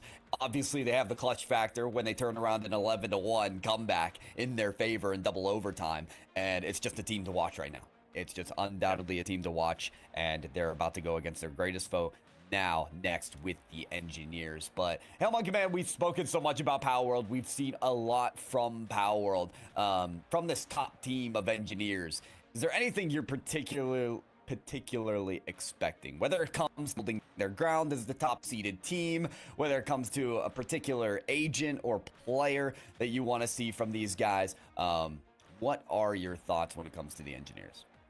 I mean, Engineers have been able to win 3 of these Carry2College showcases. They've been able to come out, really dominate in the Sphere spin, which has been able to find a great plethora of talent. I mean, you see that in the Rocket League scene. Obviously, Wavy came through these doors. Gababy was here as well. So there's been some great players that moved through these. I think that one of the big checks here for the Engineers is going to be B-Don. I think that they're going to come through and really be kind of an anchor point for the Engineers to be able to kind of light up from. This is, in terms of rank diff, this is the squad that's expected to do well. If we move into that same kind of mindset, there's expectations on their hands and on their shoulders, and it can weigh pretty heavily. But the Engineers, if they're aiming for a 4th, that means they've been here before. Act like you've been there. And guess what? We're going to a place that we've been before. It's the opposite of a cold place. It's probably one of the hottest that we have in the map pool. We're going back to Bind. But what's interesting here about Bind is the fact that we saw on paper, upset of 1980 by 1 over the Terriers because they started on defense and they held their ground extremely well. Interestingly, Power World is starting on defense for Bind. So you wonder, this first half could really tell the tale of either an ultimate upset to occur or potentially Engineers just plowing through this semifinals. So it really does beef up the case for an incredible, not just semifinals match, but a half that is going to be very, very eventful for both teams. Yeah, and I do wonder, obviously it's a completely different map and different style to be played, but in the win they just got in that double OT, they won all of 2 rounds of defense. 2 rounds of defense. Yeah. They're going to be starting on defense. Yeah. So I want to see how well they start. I don't think an 11-1 is going to be as recoverable against the Engineers.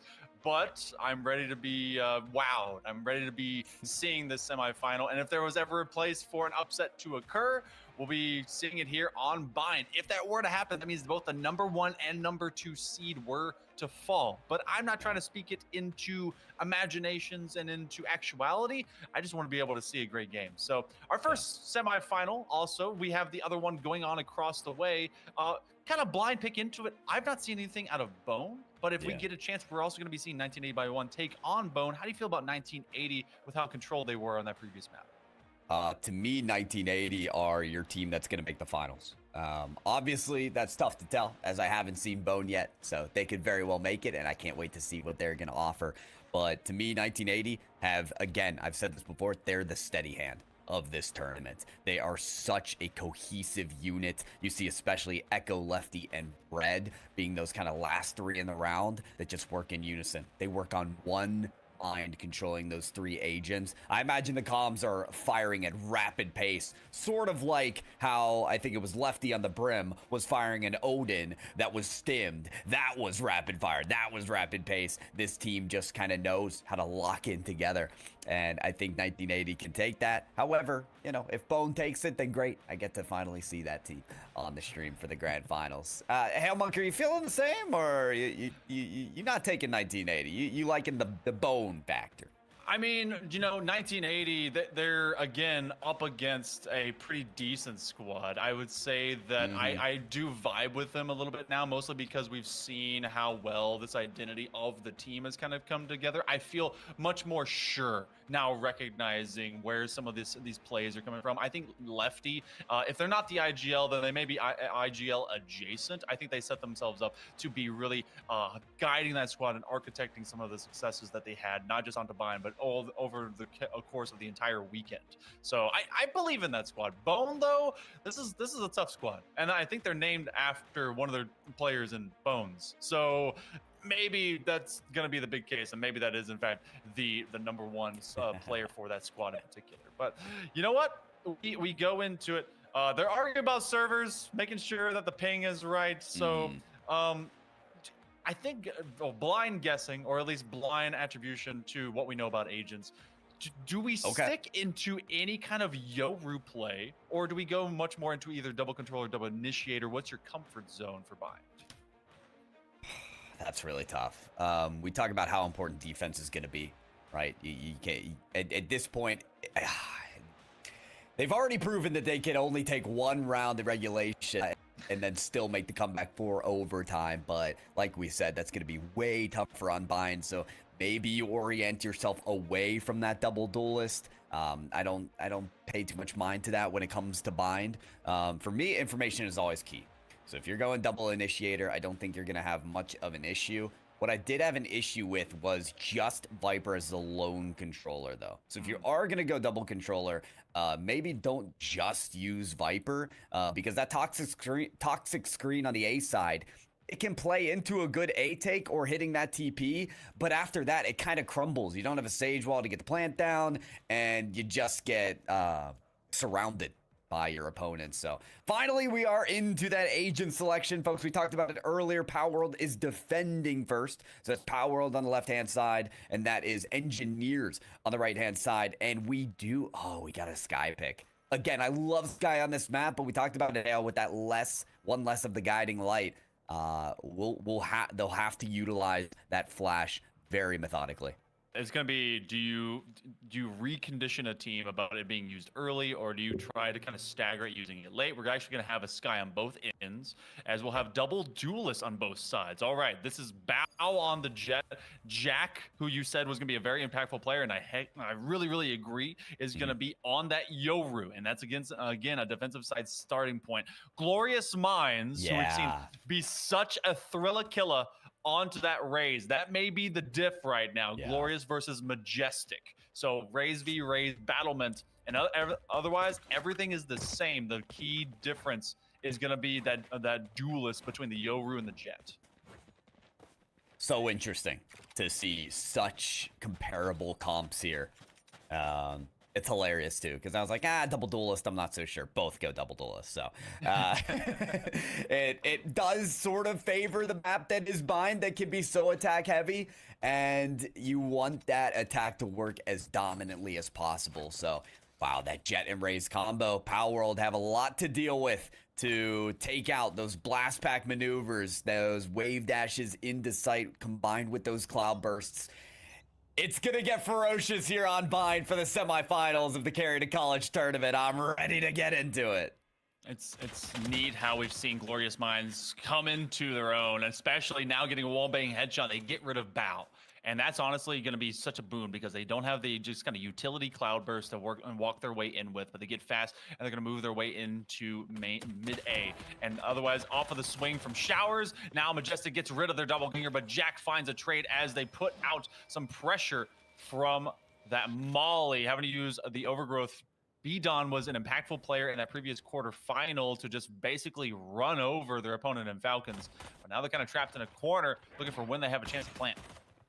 Oh, pop flash there from Jack. Doesn't get the pick. Tries to find the other. Their teammate Verdeed gets it instead. So numbers advantage here. Actually for Power World, defending first. Could work out for them. A little heal there from Jack. Demi does find Benna. So it's a 1v3 now for B-Don. This is tough here. Jack doing the best Yoru movement that we always see them do. Was that like an early celebration? I'd say both celebration, but also playing how all Yorus do, and just playful, decoying, jumping out in front of anyone that wants them to mess with them, and then give them basically a free distraction for both their teammates to then walk in and get the dub. So good looks by Power World. They have now found their third defensive win between two maps in 30 rounds. Ugh. So there you go. That's a good look.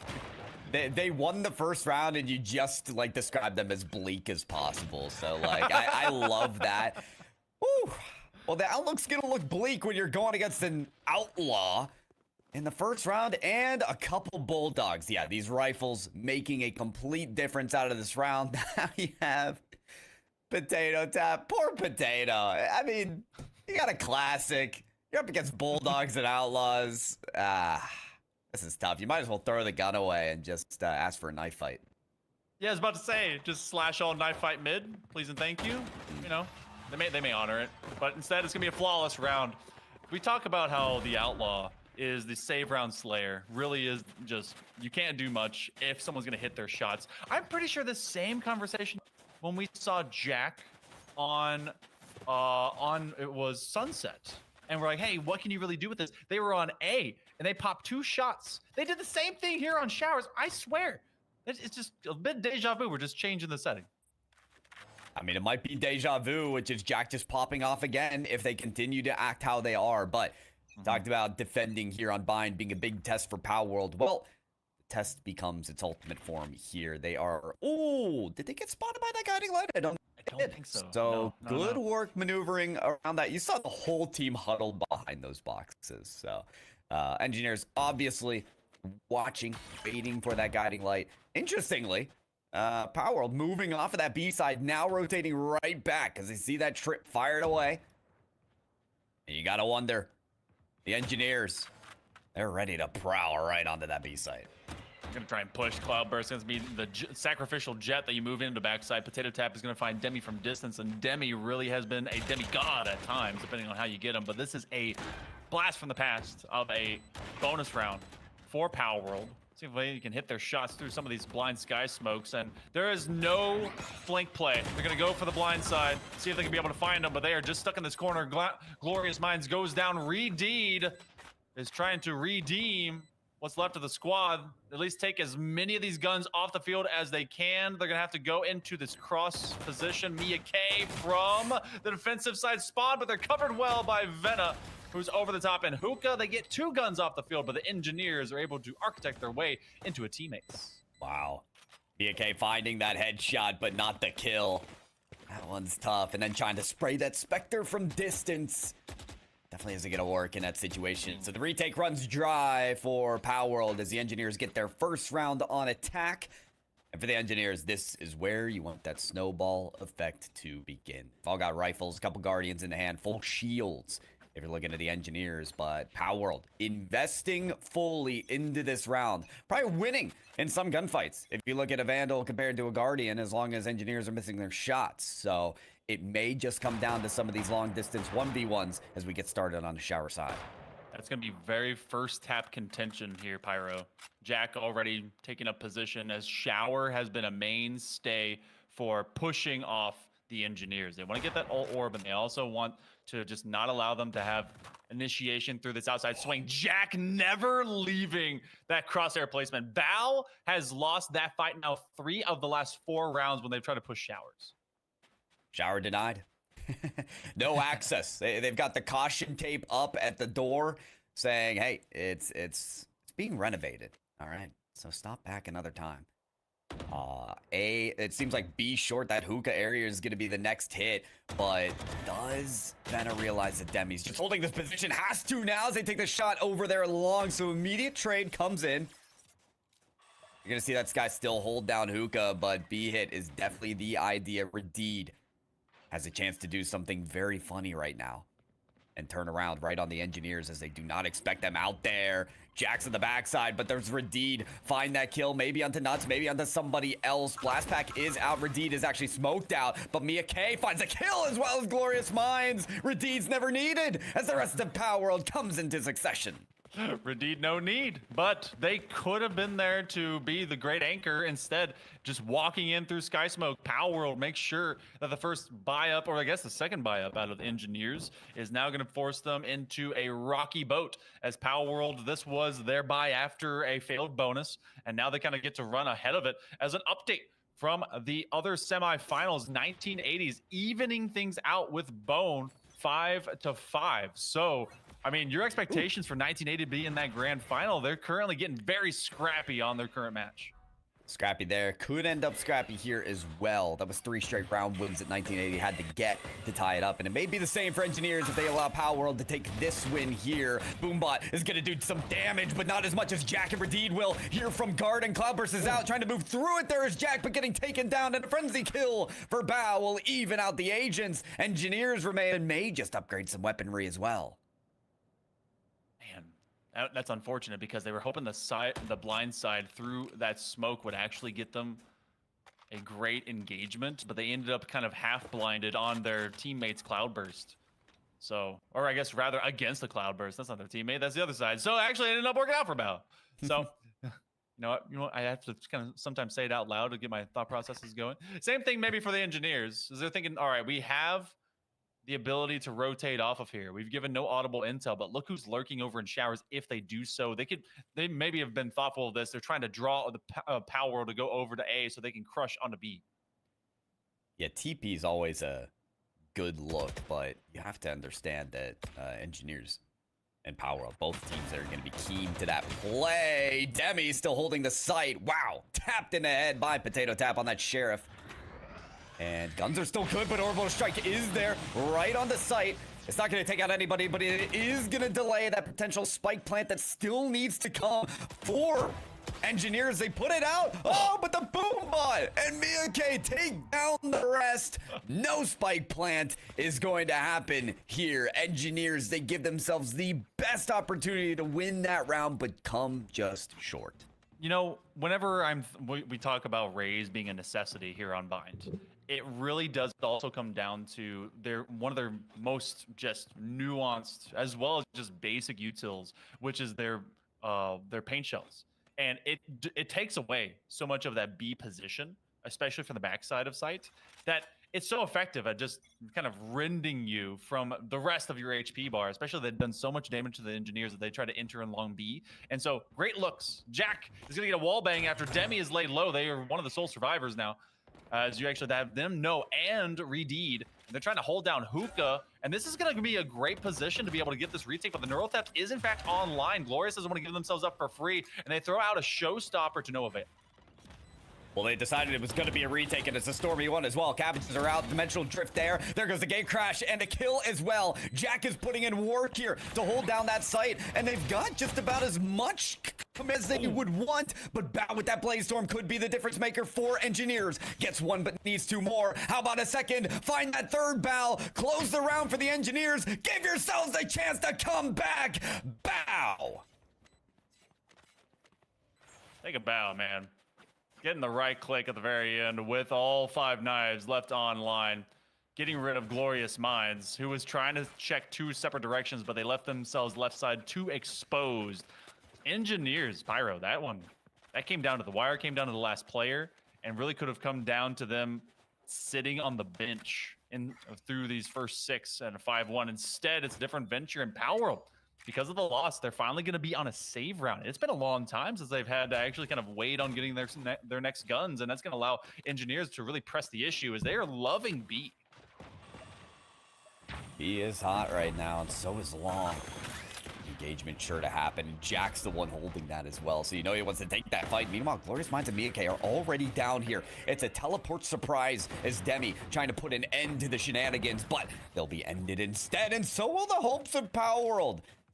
They opt with that save, as you mentioned, and said, you know what? We're just going to decide the fate of this round early on. You know, they do at least take a couple guns off the field, which is really what you're going to aim to do whenever you're stuck into those saves. But it's been pretty fast here for the Engineers. They're now in the same kind of conditioning factor. Remember that we saw when we were last here on Bind, a lot of A play just over and over and over again. You put the talk screen down and really just kind of get your opponent used to what you're going to do. And then there's no adaptation. Well, they've been adapting based on going B long as a troop, now splitting between Hookah and B. And that's actually changed up the initial positioning about how deep this defense wants to go. They're going to use at least the decoy to go up here into main. They make sure that they're like, is this real? No, it's not. Well, with Jack, you really do never know, so I support the decoy kill, but can you kill Jack themselves, the real one? Majestic says absolutely with that showstopper. Interestingly, from elbow, there is still some engagement that Power World can have, but Bidon takes down Demi. So here for Power World. We mentioned that Engineers could come back with 3 straight rounds in a row. It looks like that'll be the case here. As Power World decide, yeah, we invested into this round, didn't get the return, so let's at least walk away with our guns. That's a smart move. This is actually what you end up seeing a lot more in a pro level. There be some times where you can see 3v4s or 3v5s, and because of the eco and the way it sits, that they instead choose to invest for much, much later. There's no reason to lose out your guns, and you want to stay, I guess, relevant from the rounds instead of having to go into minimum. They're gonna have 2 rounds go next. As we find the first 8, much more contentious. That spinning round of round number 6, bro. That's the biggest turn for the Engineers now, especially as we're all around the Kane, the 1v3 clutch as well from Bao. And you just need these turnarounds. You just individual efforts at times. You talked about how, yeah, saving the guns, it helps for the long term. And of course, then it's necessary to win against these top teams, but so is the star power. You know, you cannot deny star power from some of these players, like the duelists of Bao and Jack that we've seen. See how that takes shape. B-Long continues to be this fight that Engineers have worked for quite a bit. It looks like they're just peering into it this time. You know, they had a Sky Flash, they had a Cypher Trip set there instantly last round. This time around, they're waiting. I like that but you also have the 4-1 position. It's kind of a 3-1-1 almost, because you have that mid lurk on A. So you're seeing how many times or how many places that you can get Power World to rotate a little bit earlier. But you've also been pushing so hard on B on both lanes that now you take a step back and you see if they go to meet you. You have this rotation, and now you're at position out in mid. Bao looking to at least reconnect if they need to based on a pick. But you have still this 2-3 split defensively for Power World, as no one's come away from this disciplined position. You are getting a bit of damage done to you. Pathfinder is going to try and hunt him down, make sure that that corner isn't connected. They take out the old Australian dog, but it looks like we're beginning to push, and a big trade just happened as Reefy now gets taken down, and so does Majestic on Mia K. Ooh, Jack had to move out and actually play the site because Majestic found their way in and gets killed with the classic spray. Judge in hand. So this makes close quarters all the more interesting. Blast back the way are they, but Bennett takes out their doppelganger of Demi. Moving out of the sky smoke is Majestic Nuts and does get the mid-range kill with the Judge. Engineers, 4 wins in a row for them, and they're feeling confident. 3 rounds left here in the first half, and Engineers all shaken. We're down in a 4-1 hit. Not quite miserable, just calculating and trying to get methodical. Actually, now we talked about macro into maybe timeouts and everything. This is one I would have been either at the 4-4 right now for Power World, but maybe they're saving it also for next. Maybe never going to take it at all, considering that they know that this is going to be a situation. And now we gamble stack. They want to go and fist fight. And knowing that they put the sky smoke down here last time, it is no surprise that they're just going to try and bring out the fight right now. But they also could be fish in a barrel. They're going to just be laid out and no one going down. You have all of one, and it's going to be a flawless. Yep, that's what happens when you gamble stack. It really is. You either win or you lose. And this is the case for B-Long all around. Is like, is it even worth fighting for that early on? Because, yeah, it was a gamble there, but it's also been the hot zone of this map. And Power World, I mean, you were winning initial engagements from Shower. You were winning them on the A side so often. Play to your strengths. And it's proven that Engineers are finding the momentum from there. They're even having a little bit of chat, both teams as well. Yep. But you love to see, but it's time to get down to business. 2 rounds left in this half. And a half here in round number 11. Power World is actually in a weird stagger here, Pyro, because they've lost so many. They do have loser credits to their name, but they've also got themselves a bye in this round that if they end up losing it, they're going to be in kind of a weird kind of eco. Now being pressured out from teleporter. Sort of back now, and that orbital strike is actually going to force them from out of the teleporter, and it's going to be the Judge and Gavel swinging here for Majestic as they get 2, and then Engineers decide that is enough with apparently sight clear, but Jack is going to try and re-engage. They know where everyone is now rotating to, but they can actually re-teleport if they really wanted to. They can teleport. Everyone from Power World can pop their ultimate. Jack's gonna do exactly that with the orbital, so he can move right through it and still get that information, and probably the kill on the Majestic B. There's a flash, and there's the kill. Does get traded out. It's just Demi gets 1, needs 2, flashed away, and right away from that wall is gonna be that Sky Trailblazer taken down.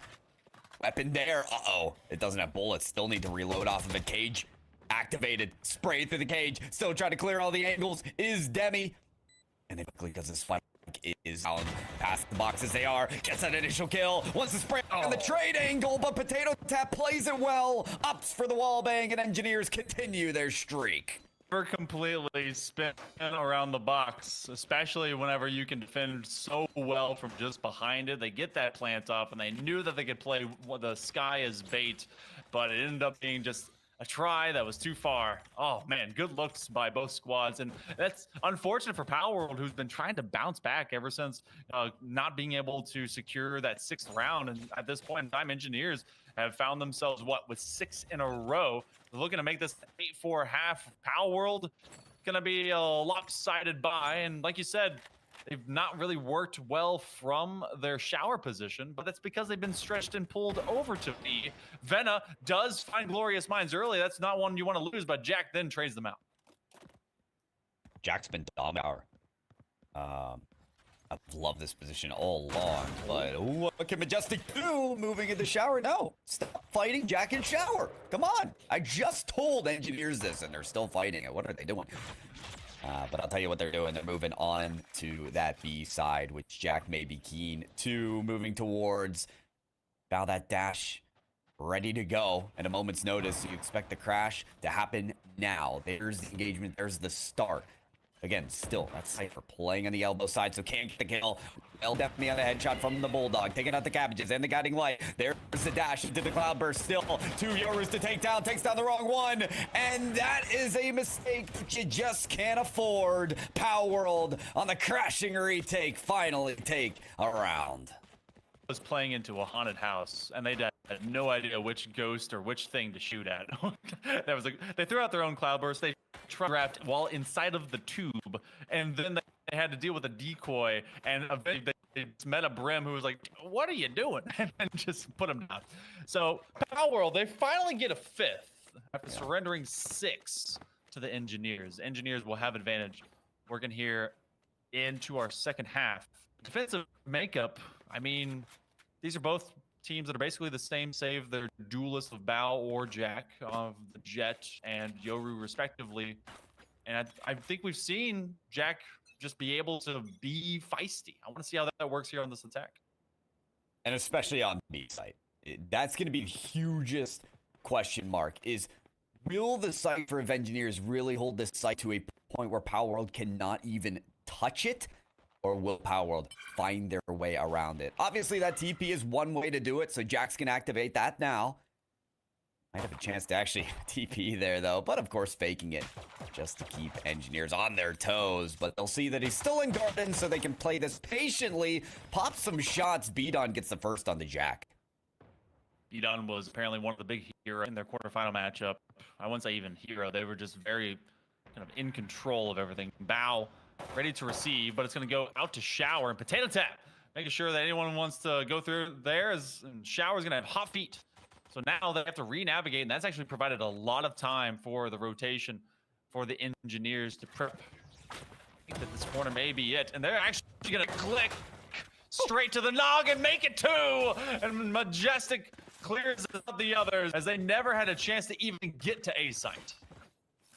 What a formidable defense from the Engineers. Due to the fake TP from Jack, they were not wavered.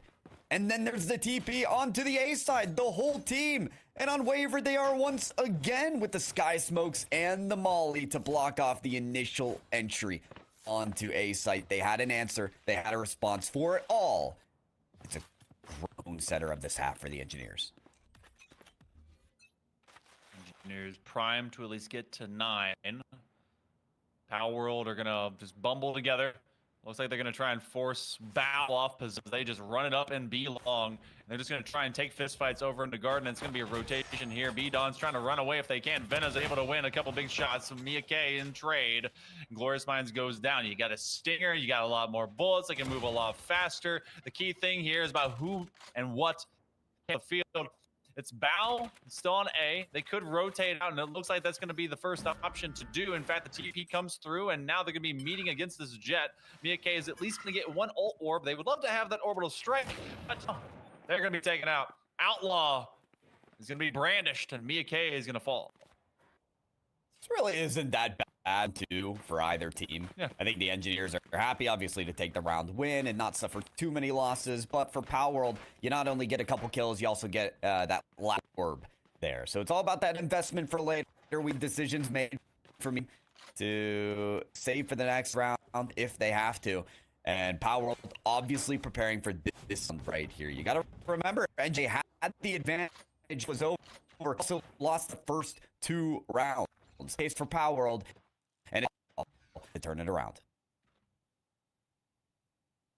We're seeing what can happen on an individual as Jack goes back over to their favorite position, showers. And you see kind of this 3-1-1 here, Pyro, as they're looking for Engineers now on their own buy-up, if they can find them maybe into a pick. And that's exactly why they sent both Decoy as well as Gate Crash for Jack, because he cleared out both and can reconvene almost immediately. Gonna spin this up into a 4-1. Pathfinder finding no one at least in the corner, so they're safe to move, but that's also gonna be, pinned down with the tripwire. They still survive it. That is gonna be still back up, so they have to get rid of it as they're seeing a lot in 2. B-Don and right around the corner. Demi's able to get rid of B-Don after that big trade, and now, well, the Outlaw Bow, it's gonna be a loud pow as they take out Mia K. Wow. How about one last big pow from Bow? Perfect shot with the Outlaw. Gotta be honest, Power World, you played in the Engineer app. I mean, you've got the rifle plays. You have the chance to win these long distance endeavors. Obviously, you didn't find that in shower or long. But with the TP from Jack, with the Glorious Minds straight into the trip, you did not give yourselves the chance to win the gunfights that you're posited to win in that round. So Engineers set up the perfect fights for themselves to get a steep advantage in the second half. Now you're again left in this eco deficit.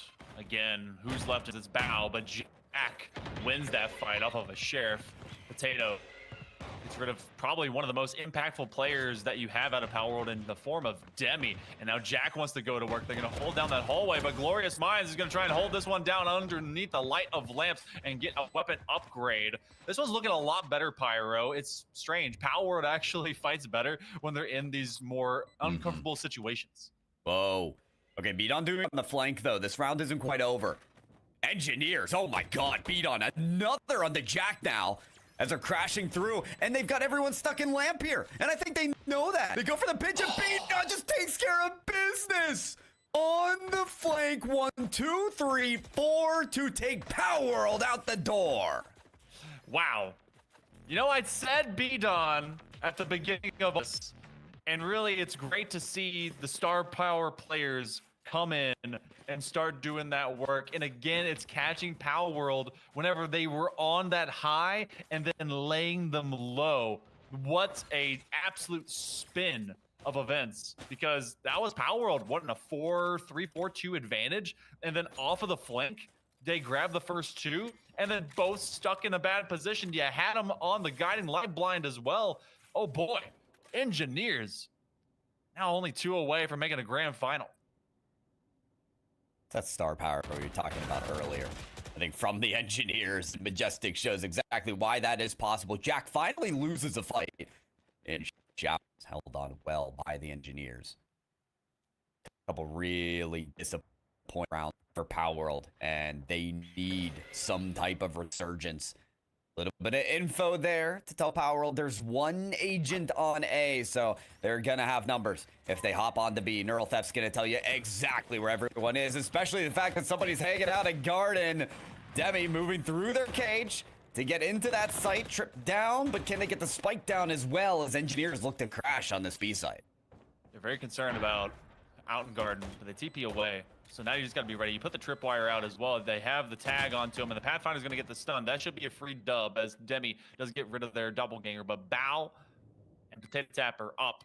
If they end up getting this, this will be probably the one that really puts the final straw on the camel's back. But Bao has not broken as of yet. Cloudburst on the side, going to get fast. I know they have 2 off angle in elbow. They could actually start this to fear. It's going to be very complete. Demi finds a third in this round. We're not in here, Pyro. It's simply getting sweatier. The world needs to heat up. Felt like a matter of time. Our world would get away. I mean, they came so close a few rounds ago, and then a couple rounds ago, and now this round, they finally get that win, but has the damage been done? You know, to switch yourselves here as the Engineers, the top-seeded team in this tournament, has won the quite a few times already, and seems to be that fate is just in there.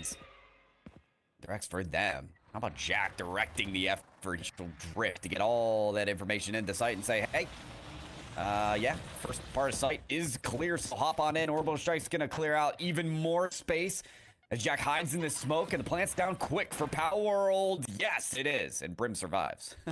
Yeah, now the pain shells coming in from heaven. Majestic hung back, and this is going to be a 5v5 retake. This is going to spell either the beginning of something great, end of Power World.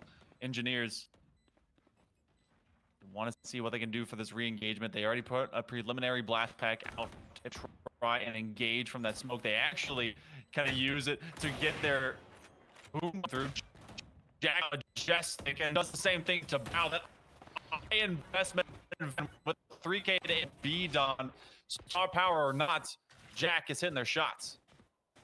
No doubt about it. Utah's a round that was necessary for Power World, and they're able to do exactly that. There was so much ultimate investment there, though, Hail Monkey Man. I mean, you got to think with Yoru and Brim both activating the ultimates that they needed there, clearing out so much space to get that plant down. They're not going to be able to crutch onto that for every single round, especially hell when 3 are online for the Engineers. Oh yeah, that's that. You know, sometimes you have those heavy investment rounds because you just need to. You know that that one's going to be maybe another turning point towards the end. It's already been difficult to deal with. Blindside to turn the corner, and they're going to protect at least this position. Another gate crash investment as they're going to try and go at least sideways over towards truck and lamps. Glorious Minds all the way into corner. Do they know that at least one more is hanging out behind them there in U-Haul? They're going to try and spin right around Glorious Minds on a collision course with their twin. So they at least get rid of one. However, there's been some great shots. Maybe a third. One more. They have the Blaze Storm pop a fourth. Glorious Minds trying to let the rest of the team know this game, this round ain't over. But they're separated from the spike, and B-Don is holding it true. B-Don's about to get pinched. Oh, they know what's going to happen to Demi. Just as B-Don turns, gets their face turned away by the gunfire. Ooh, what an effort from Glorious Minds. You know, we were waiting for that wake-up moment, too, weren't we? Hell, Monkey Man. We talked about how crispy the shot-taking is from this player, and we couldn't have seen it in better fashion, especially with that 4th kill against the Blade Storm of Bao. Yeah, that was so good, especially they just came out of shower. But that final could be the seed of doubt planted, and a tree did grow from it. But Engineers have a lot of ultimates, a lot of retake if they wanted to. A showstopper, an orbital strike, be able to clear so much space themselves, especially if they want to be preemptive about it. So that's why they're kind of picking their positions here. But A has been the thing. Glorious Mind's going to run away and take out that camera. So now Engineers kind of know that this is where the fist fight's going to be precluded to. Jack owning showers. This is where I think he's got like a rental space here, man. Yeah, we talked about the caution tape earlier, and it's always been cautionary for the Engineers to enter that side, and so that's why they're kind of gifting it for free. They're saying, you know what? If you want it, have it. I don't think that's how Majestic said it to Glorious Minds, though, as Glorious Minds still continuing their killing spree. But it's going to end there. Beat-On finally getting their revenge. Demi on that initial trade grants sight to Power World, but it's going to take a little bit of time for them to rotate around and get the spike. They actually might use an orbital strike to take out the default plant if they want to. I don't think it's going to get used. You do actually have this Venom caught with hot feet. That's not how you want to upgrade your shoes. You want to make sure that you stay away from the fire and the flames. Bao very hurt. And I think at this point, you see how the engineers very hurt. Yeah, they should leave. This is a save. Yeah. Credit due to Power World. They were spraying through the smokes. They got the mollies in the perfect locations just to take the engineers off guard. And you can never really count out this team, especially with the ultimates available, to make that retake occur. It's those minor adjustments. It's those little moments that Power World are investing in that are actually making a big change. It wasn't too long ago, Hail Monkey Man, that this game was nearly over, but Power World, if we learned anything from their 1-11 comeback on Icebox in the quarterfinals, the game's never over if Power World still have 5 agents on the map. No, yeah, I'm pretty sure they've paid off the fat lady, and I think that she's gone mute. And so they're here to make sure that she doesn't sing until it's their theme song. But they do have a little bit of work to be done to overtake the engineers. What an upset that this could be considered if Power World is to get it done. But I'm not gonna write the songs of their legends as of yet. Bards will speak at least of their story, but how far will that myth go? Jack again attacking into showers. They know where some of this challenge ends up happening. They will end up blindsiding themselves, but they use the Pathfinder to kind of protect, and they're going to get that dimensional drift. This thing has been such great reconnaissance, and you know Jack wants to be able to use it soon. Swear he used that one round earlier. It's just always online somehow. Offline is Glorious Minds. They get taken down there by Bao. And that does kind of change the trajectory now for Power World. Demi, a very cheeky lane to take here, and decides, no, I don't want to face full bullets from the Brimstone. I'm going to change to the TP instead. How does Demi take this approach? Wants to clear every angle that they can, gets them through. It appears that engineers are just waiting, watching, and allowing for this push from Bao. Yeah, this is also Jack that's going to be seeing exactly where Beat-On is, and they throw in the decoy. They know that's exactly not him, but they still lose the engagement. The Bulldog of Beat-On is just barking at him. The stun ends up not working out as Reedy presses through. Now it's a full triplicate of engineer defenders that want to get straight back to site. The plant is there. They're going to throw a full util bomb set into that elbow corner. Demi gets Bao, but there's no Power World pals left to pal around with. Engineers will set themselves up on to match point. Oh man, they just decided to kind of rumble in the jungle when they got back to site. We saw engineers on the last round. They had 3 ready to come through CT, and they said, well, our health is, let's just bow out of this one. This time, no, they were not being sent away. They were coming in as a force, and they got by. I think it was Demi on that situation, and they're like, yeah, we need to rush him. We need to get on this diffuse. Let's just make this happen now. Force the hand of Power World and get that win. Engineers match point to the finals of the Carry2College. Man, this is where nerves come in. You know Power World's been here before. They've been in a much worse situation, but they've also been here. When they were playing on Icebox in quarterfinals, it was do or die every single time they played. This one, not a fake PP. Jack is going to go all the way. They get Terra Blind Sky Smoke back is rid of probably the most important player for Power World. That's so tilting if you're Jack, but you gotta just wait and see if your team can hold on. And certainly they are. Glorious Minds finding 2, popping that ultimate, clearing elbow, and the paint shells do the same at the CT side. They still gotta get the spike down with the neural theft. They'll get even more information. Cabbages are there, and so is B-Dog with the kill. Not another though. Power World hold true and stay in it. Wow. That one could have gone any given direction. You had Beat-On playing from right behind their Seekers, which means they had basically a cabbage, lettuce, salad shield in front of them, and they were able to win some of those swings. But It's going to be Power World that gains just enough calories to move themselves through this seeming marathon of playoffs. They've already played 28 from the previous, and now they're up into 22, looking for 23. They are upwards of 50 rounds pyro, and they're trying to make it even more if they can get to the grand finals, but Engineers stand before them. Oh no. Power World are entering a very congested A site right now. Engineers play site. Can they be able to do it though? As Glorious Minds does find the first, and they move right off of it. Adapting to the and running, stimmed, sprinting to the B side. That's clear, wide, and open for them. I love that idea. You know what? Get the initial pick, and you either play in or play away. And that is such a good look because they know the Engineers are going to come in force, and they throw kind of a util bomb set, put the molly out there, and they're going to make it difficult for them to rush back in. You have the alarm bot there, and you also have Engineers that are playing into this money deficit. Their eco is not very strong, and so Power World don't want to give up any of these rifles either, as they can just basically force a qualification round into overtime, which is the only place they can really go if they want to get a dub. And it looks like round 24 was just an inevitability. Pyro, a flawless. We've seen them do this. They have to do it one more time before OT. Engineers say, hey, Power World, we've got you in a the number 1 seed. You're done. And Power World, they just do their evil laugh. You don't realize. Yes, where we are at our best. Back against the wall. Legends are Power World. They've come back before. They're 1 round from forcing another OT. Oh boy. Engineers got to hold their nerve too and look at the 2-player troop going over into Shadows. They're going to try and test some of this utility as well. Setting up on a 2-side venture. Bao is all the way in long B, and it's kind of a little bit of timing. They don't quite see Mia K, and they're going to do that 4-1 split.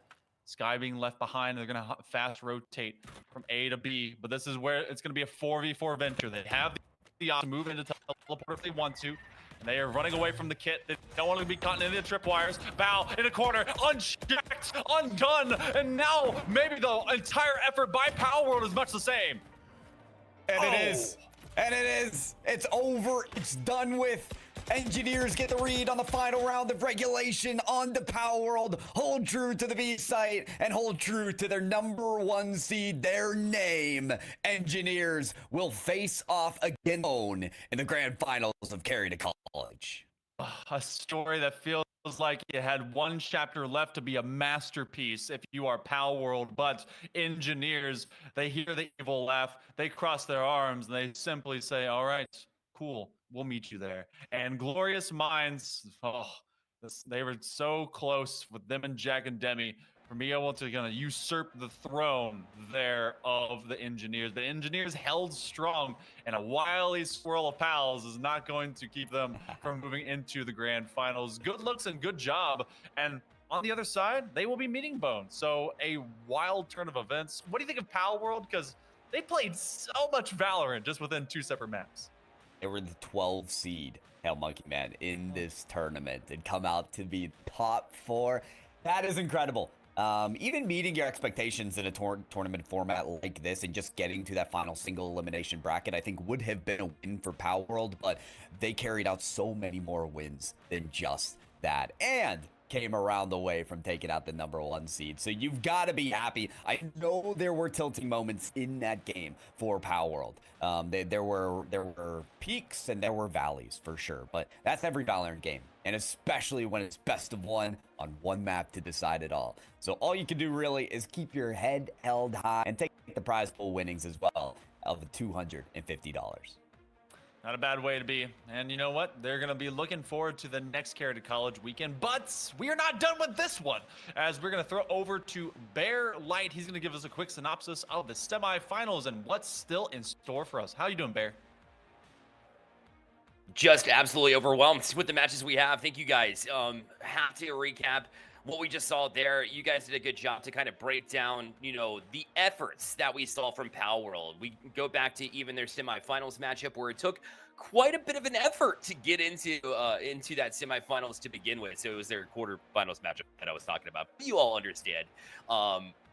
incredible comeback, shows heart in that matchup. Then you get here to the semis where everybody counts you out here. Like you mentioned, number 12 coming in to the entirety of the event. Now you get that top 4. And of course, it doesn't feel good that you get eliminated here. But if anybody, that you could be okay with perhaps dropping you, it'd be the 3-time in a row champions of the spin showcases in engineers. That was our first sneak peek here on the main channel as far as what the engineers have in their arsenal, and it's something special like always. I don't think we doubted that at all. So of course they'll be advancing to the finals just a little bit earlier in the other semifinals.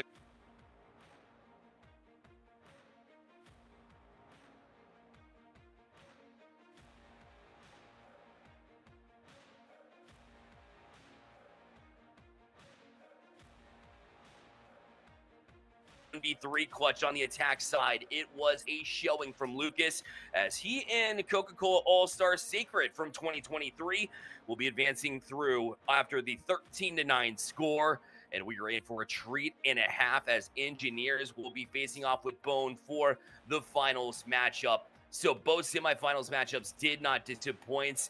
And we do want to remind you, the finals will be right here on this channel. It'll be a best of 3 instead. Of course, when we get to the best of the best, we want to ensure that the best of the best format applies as well. So Hail Monkey Man and Pyro J will take the way after this quick break as we set everything up. So don't go anywhere. You're about to watch this Stay Plugged In 2024 Carry2College Finals.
Welcome back, everyone. It's time for the finals of this Carry2College weekend as presented by Stay Plugged In, featuring some good old Valorant.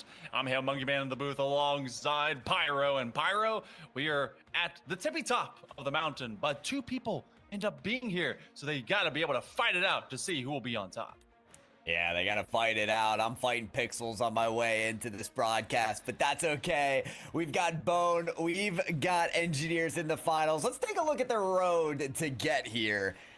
Just Engineers squeak out a victory against the 12 seed of Power World. They absolutely crushed it to get to that position, but Engineers said we're the 1 seed for a reason. Into that grand finals, and Bone took out 1980 by 1. We've left a steady hand in this team. They'll get those top 4 rewards of $250, but hell, it's Bone and it's Engineers working for that $1,000 first place prize.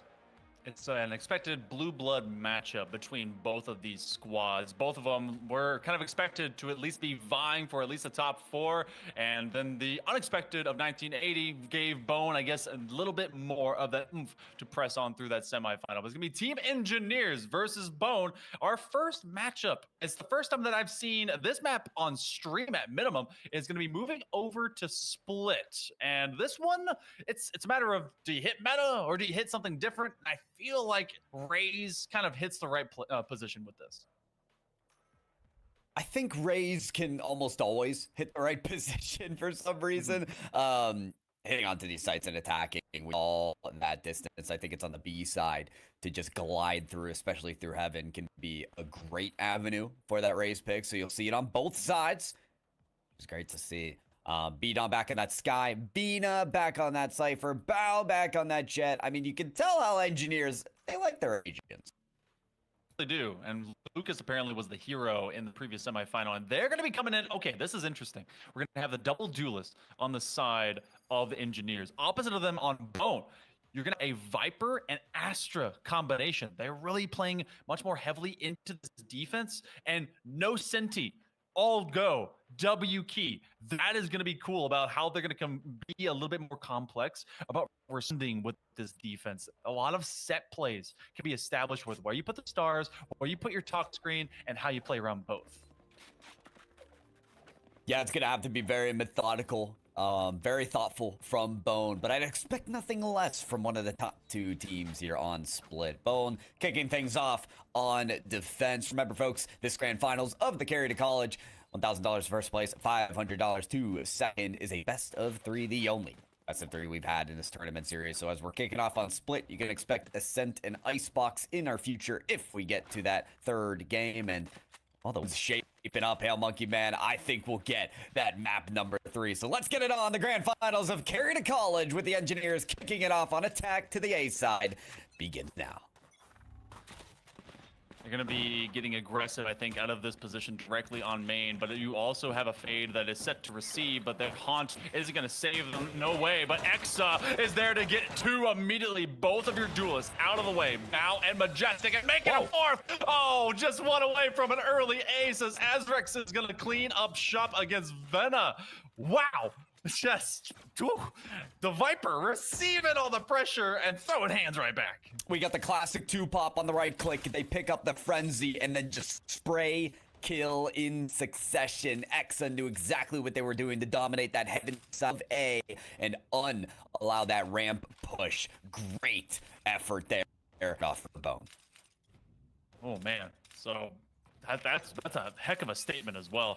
And Exa looks like they're going to kind of double down, keep up at least with that frenzy, and that's going to build a massive bank right now, especially. So they're going to try and be even more powerful, flying all the way up into mid. You see this happen a lot as you get raises. They want to take over that mid position because it's so difficult to be able to otherwise move into these sites if you have to move into these funnel positions. Azrix can pick up that Judge, and it looks like they're separated from Spike. Is this still over in Marketplace? And they're going to be a bit weak in catch as Bow was still in main here garage.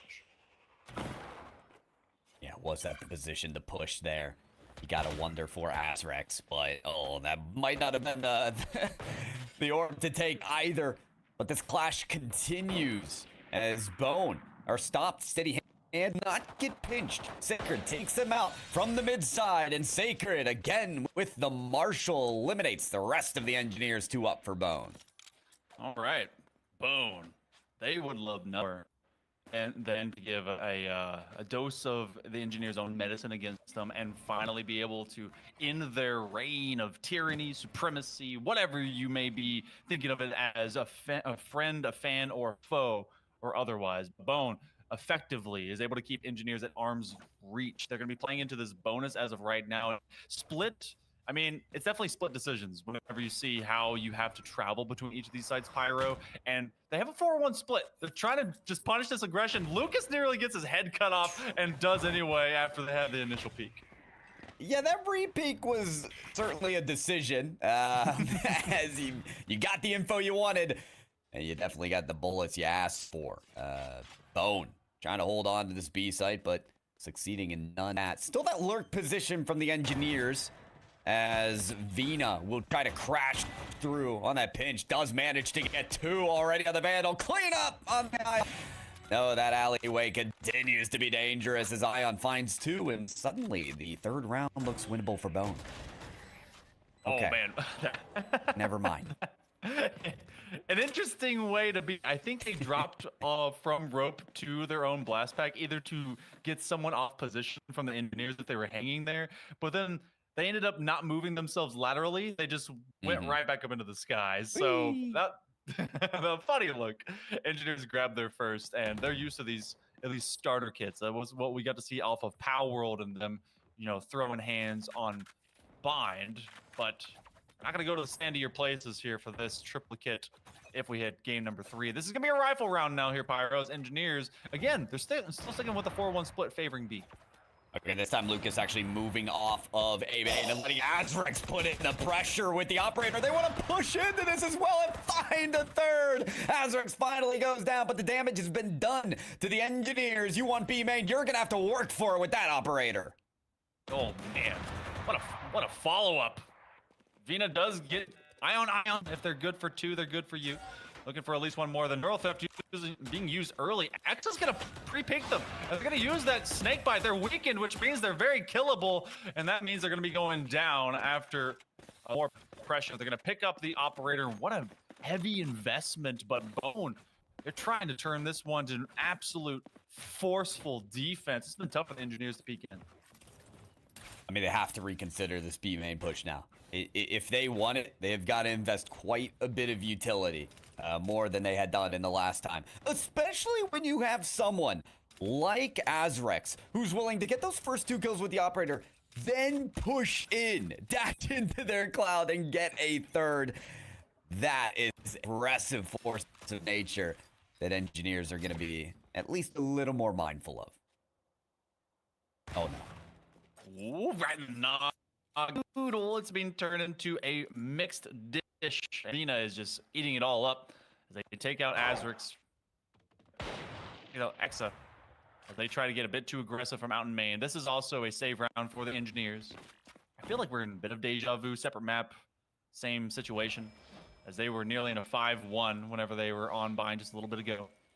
Now they're poking and prodding. They do have at least that one big pick, and they can run with it. They end up just blinding the teammate instead. Yeah, not a good look there. X is going to get a headshot right. Vina trying to choose the right time to peek out with that Sheriff. Doesn't look like there's any right time. Another kill for Ion on the wallbang headshot.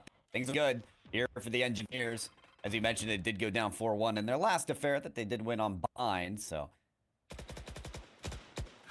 they can allow this to happen. But Ion, darted with the spy cam. Scared. Might get some help from Exa, but instead they go down together. Double headshot for Majestic to even it out. Timely try at trying to get that camera pin out of your torso. You hide behind your teammate. Ends up being an easy lineup. The operators getting pressed as Azrex knows they have one just behind to get rid of one, but they're going to get absolutely hammered while still being directly on site. Not enough time to delay Lucas, who apparently had those hero moments in the final rounds, getting a couple 3Ks back to back. Looking to see if they can do at least a 2K from here on out. It's going to be a very loud drop regardless, unless they hit this grass. They're still going to hear footsteps. They've cleared both the entry corners here, Pyro, but they have to win these swings with time coming up. Majestic. They picked up that operator and went right back to work. Mm-hmm. Yeah. So thank you, Azrex, so much for that operator. You were way too kind for that, investing in that early. They'll drop it right on because they don't necessarily want to use that on attack. That's fine. Engineers finding a solid round for themselves after falling short from mid. So there's a testament to how engineers are adapting around the map. They find these perilous positions from mid and start to work the outskirts of the map to success.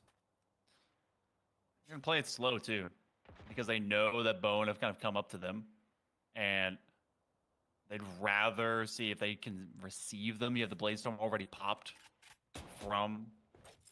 So actually, both sides. There's literally 10 knives out there, and not even the ones that's your sidearm. That means there's 20 knives currently active on this map. Fast math. Bao is going to try and at least push in and around, tip of the spear, literally showstopper to try and clean up the rest. But it's going to be Majestic that finds Ion as Vina does the same thing with that Coca-Cola Ulster. Sacred hitting the floor, and that's a knife fight, and Azrex wins it. Azrex will certainly take that, trying to dominate the screen side. Exa removes the flank position. Boom, down in agent as Majestic finds one. Lucas trying to coordinate the best approach to get back into sight. Hammer it down from both sides. A lot of angles to press on here, but Lucas takes a short-sighted approach. Majestic nails them down, and everyone can turn to the rest of Bone. Exa falls, and Engineers come back. A much different situation from our semifinal in the first 6 from now Engineers grabbing a couple. They've won 3 of the last 4, and that's going to put Bone in a precarious situation. But look at how they keep that operator as at least an idea. Do they think different of it? They went to Bladestorm in the middle of a rifle round there, Pyro, and yet it looks like they're playing for a power weapon to still be much more impactful and keep with the Engineers. Is that being kind of eco decision, really? I love to see the operator utilize at the right moments. Bone, they've been extremely aggressive in these early rounds with that operator, with the, I think that was Sacred on the other side, trying to move on a quick flank. But this time around, a much different approach. The default, not offering too much information quite yet. But Ion with a Sheriff in hand gets the first kill. That's exactly why you go to the range. So you can hit the bots as they strafe side to side. Now that's with that pick, at least taking away that mid push. Engineers not exactly taking advantage of their weapon differential. Maybe they're thinking about that previous Bladestorm. Why would they do that on a rifle round? There's got to be something floating in the air. You're going to have a Prowler go out. It does scream. So with 40 seconds to go, the grass and cap, now a trade of util will be exchanged between both sides. They're trying to and to own a site. They're going to try and clear Sacred first. They're caught in a corner. Great work there from Majestic, utilizing the dark covers just to storm right through that main side and clear out the elbow. Now the elbow dominated by Majestic. For them to hold this area from the shadows onto the flank side. That's going to be immediately mustered by the raise from Bone. And now, oh, with that operator, they can clear every angle, including elbow. Can they find Majestic on this pick? Yes, certainly. Exa finds one as well, making a twofer from Azrex. Dominating here with the operator shorty combo, but Vina holding their territory. They know Lucas is in this cage. They get the kill, but no. Ion steps into the fray, and Lucas completes the round with the Outlaw. Woo.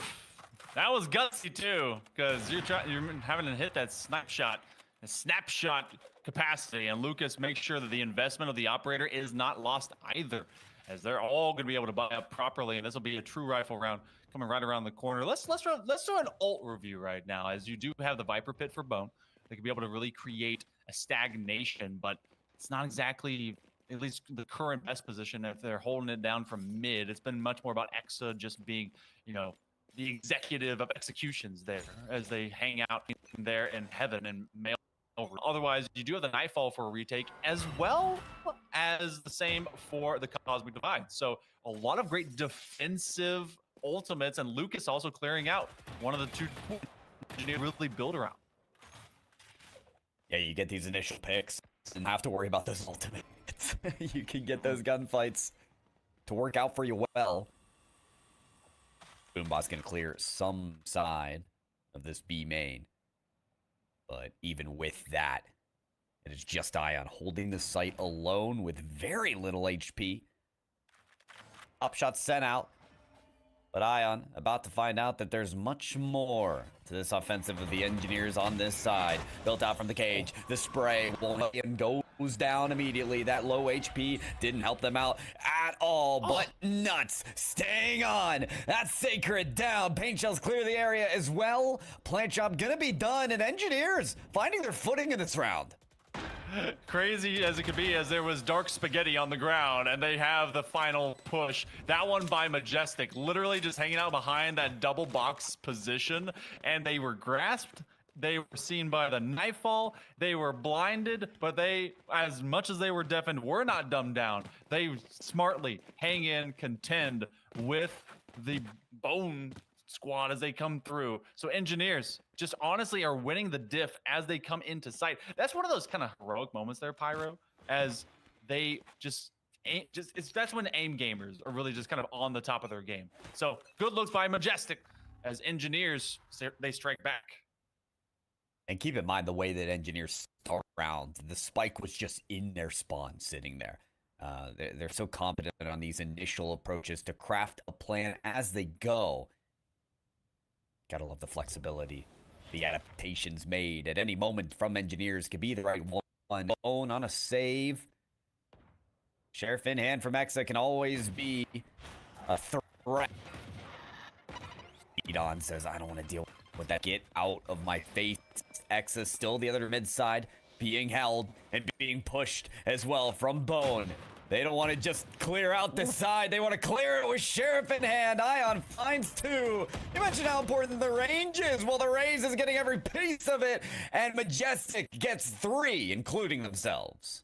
Oh, man. Falling to their own bit of action. Ion 2 times. Good for 2. They rush up into mid, but now separated from the spike. As you do have this hard angle being held by Bao. And honestly, if it's within eye shot, don't rush it. You know that they can peek right out from this position, especially with an operator. Bao can lay you to waste as they hang out with their Cypher. They have the gun advantage. Even with all that was put down, they can't really go and find much. Neural Theft will be online. It will be worth them to go onto the site. They know one is hanging out, so they've identified that it's at least the Astra, but they got to rush, and that means they're going to have to go forward from the Cloudburst. Exa lays out Bao.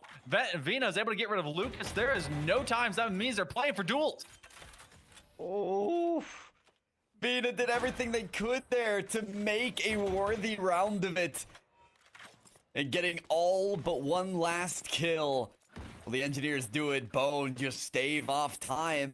I want to circle back to when it was just Vina alive. They held the angle on the spike for about 10 to 15 seconds. Time was ticking down. It was looking like a save.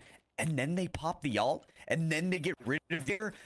So much happened there in a flash. And I guess if it would have worked raising them, but they lose a lot of eco out of that loss.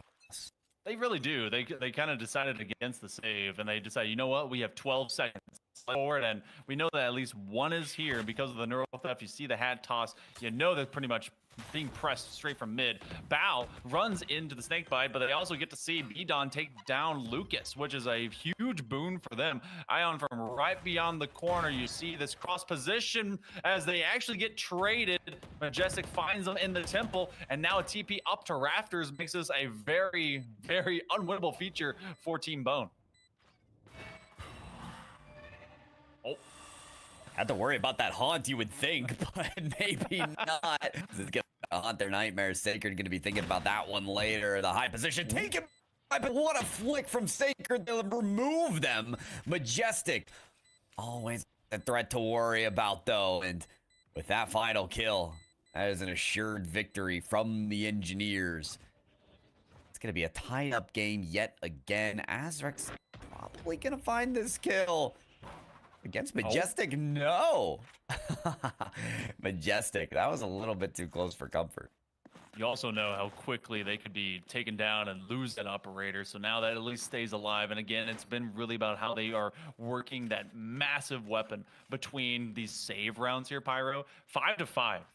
Not all surprised that both these teams are throwing haymaker for haymaker and having both heroic plays and sometimes losing a neuron or two amidst trying to keep pace with this game. Bone will be on another save as engineers will try to run the gambit and try to run it up to finally get a lead. That's the idea here. Ion, last time with Sheriff got 2. How many are they good for this time around?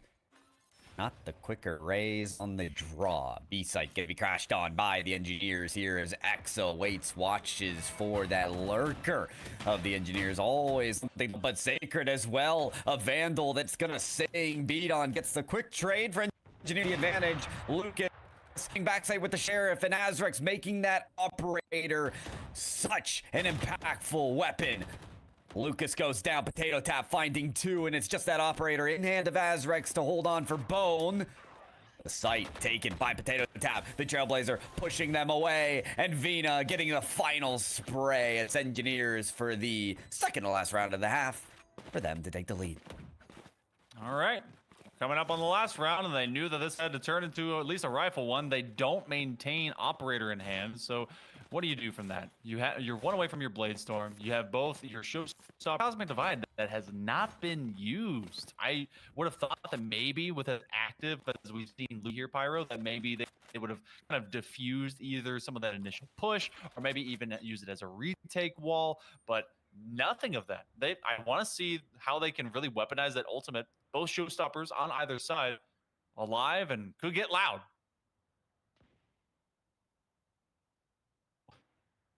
It's quiet now.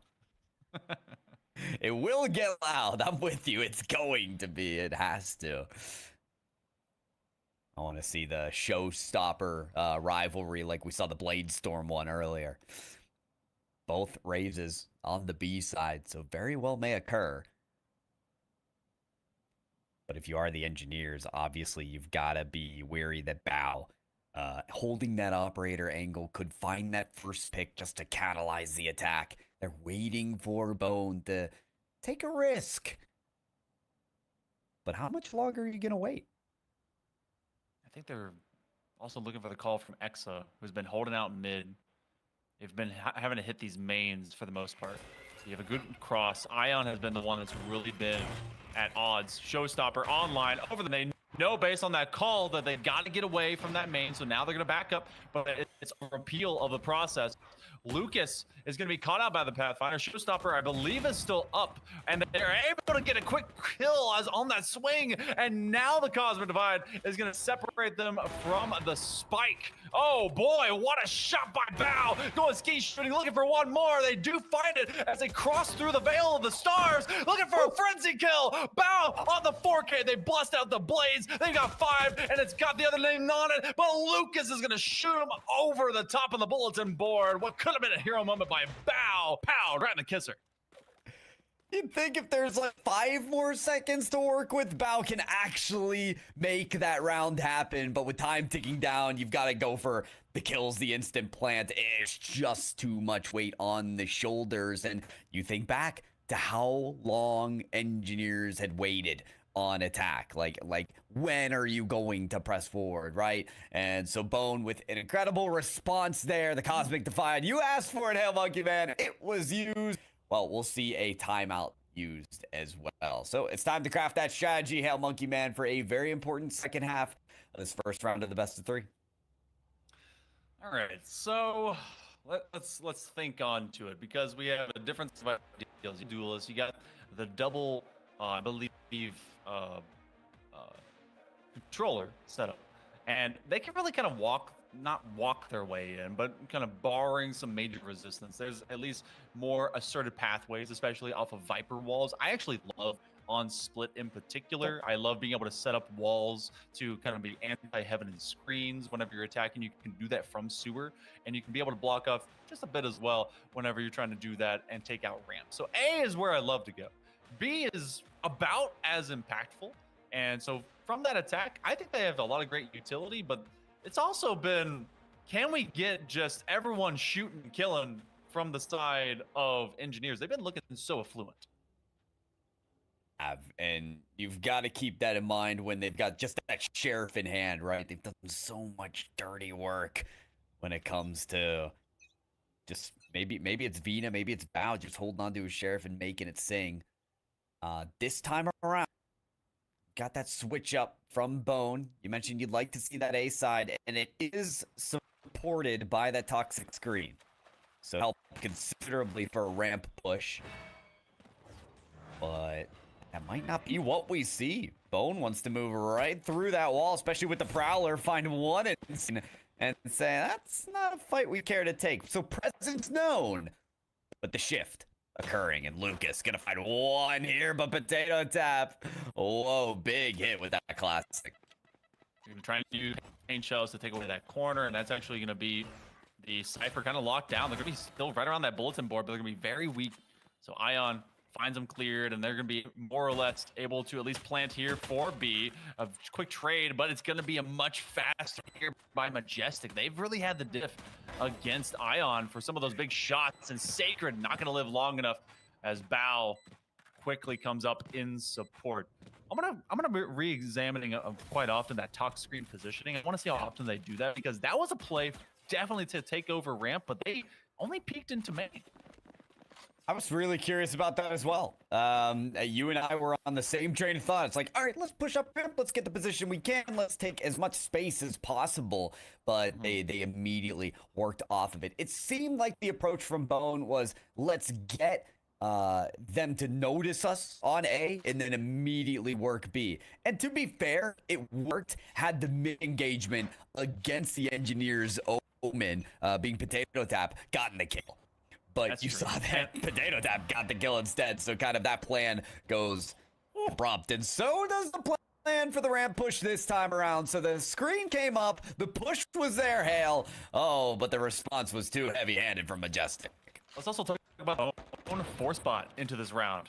This is a huge swing of momentum to the engine of the game, because Team Bone may actually be in a bad situation considering where they go. But on the other side, because they did have a little bit more of this arsenal, the stingers in hand as they try to run it down fast. Bao is here to receive as they go over to ropes. They're going to use the toxic screen, take away the immediate sideline, hitting at least a mid belly button shot, and they're going to be forcing an Exa ready to throw against Bao, but they have a sidearm, so with the amount of damage done, they're just looking to call for reinforcements, get their Cypher helm out. Bao knows that if they hit the outlaw, that it's done. Opponent and Exa, well, one bullet from any gun will take them out. Lucas gets Vina at the top side of heaven. It's going to be 2v1, make it a 1v1. Bao gets the kill, but guess what? Lucas has that bomb. So Lucas has done plenty of work with the Stinger to give the advantage back to Bone in this round that you're right, they did force into. Now it's time to find if they'll get that investment. Trade out that 2-shot pop weapon and go here. It's a Stinger fight now. And who's left being stung? Engineers lying on Bao. Oh man. Immediately just going for it. As you have that, they're going to try and be dragged off. They actually bounce away as they now have to where they are, but they get caught from behind. That was so sneaky. They're able to just catch them where they didn't think they would be looking. They had everywhere in the world on sight, but they never thought they'd be behind them. Couldn't imagine it. Not for a... But wow, what a cheeky play there from Lucas to solidify the round for Bone. This is a massive switch up, because Bone was supposed to have the advantage in this round on the buy, but they've switched it up completely that they have it to such a steep advantage. It's really interesting to see how Bone have turned the round in their favor. Same setup here for the A side. Prowler, Raze, all gonna crash onto the site. Take away Bao. They've got the weapons advantage. They're utilizing it as effectively as possible. Couple flankers though from Engineers. One goes down. And another may as well from ramp. And it's all up to the 3 of the Engineers to take this round. Bit of an eco break. I mean, you usually win a thrifty after losing the pistol round, but they know this one right around the corner. That's gonna be some big rifles already picked up by Team Bone and Azrex. And there's never a time that there isn't a highlight clip out of Azrex where it doesn't result in a W for the side of Team Bone. They win now 2 in a row after the half flip where they lose that pistol. Engineers, they just weren't ready for the initial play. That's actually, I think, their first one today here, Pyro, where we had a force up buy after a pistol loss. So they're really running with some heated steps. And I like that too. I mean, you got to work off of whatever momentum you can. And for Bone, with 2 in a row, they're looking to make it 3. Get the advantage in this first map of the best of 3 for the grand finals. Potato Tap has been a whole mid scenario for quite a bit, and they're going to get plenty of action if they're asking for it. Azrex, you talked about the X Factor, and boy, is it coming through once again. Ion gets the Guardian Gaming headshot kill on the Vina. And it's too easy of a B hit. Maybe make it a little easier. Azrex can't be stopped. There's 2 that they find there, so the Cloud Burst popped, but they're still willing to press up on it. Paint Shells in collaboration. Exa removes 1, and it's just doomsday for B-Don. Bone make quick work of that round. Oh my goodness, what a flawless to just walk through the Engineers. I'm kind of left speechless at times, and looking at how quickly these students can execute here, Pyro. This squad and Bone has been just so good. 20 and 12 is Majestic, trying to keep everything together for the Engineers. But I mean, Bone have been able to have highlights from everyone. That's Extra, that's Azrex. They've been able to really just hold their own, and they are infiltrating deep into these sites. Again, they're playing for this ramp position off of this top screen. They are welcoming this duel, but they have to be ready as well. They are, as they just go through top screen. That is so bold from Bao. You don't know if you're going to find one, none, or all, and boy, did he find quite a bit. Ion repeats with the kill, and these duelists can't be down. They catched Hell Monkey Man. This is Bone on the attack, and they will not be stopped. 17 and 12, 16 and 12. Azrex and Exa in respect.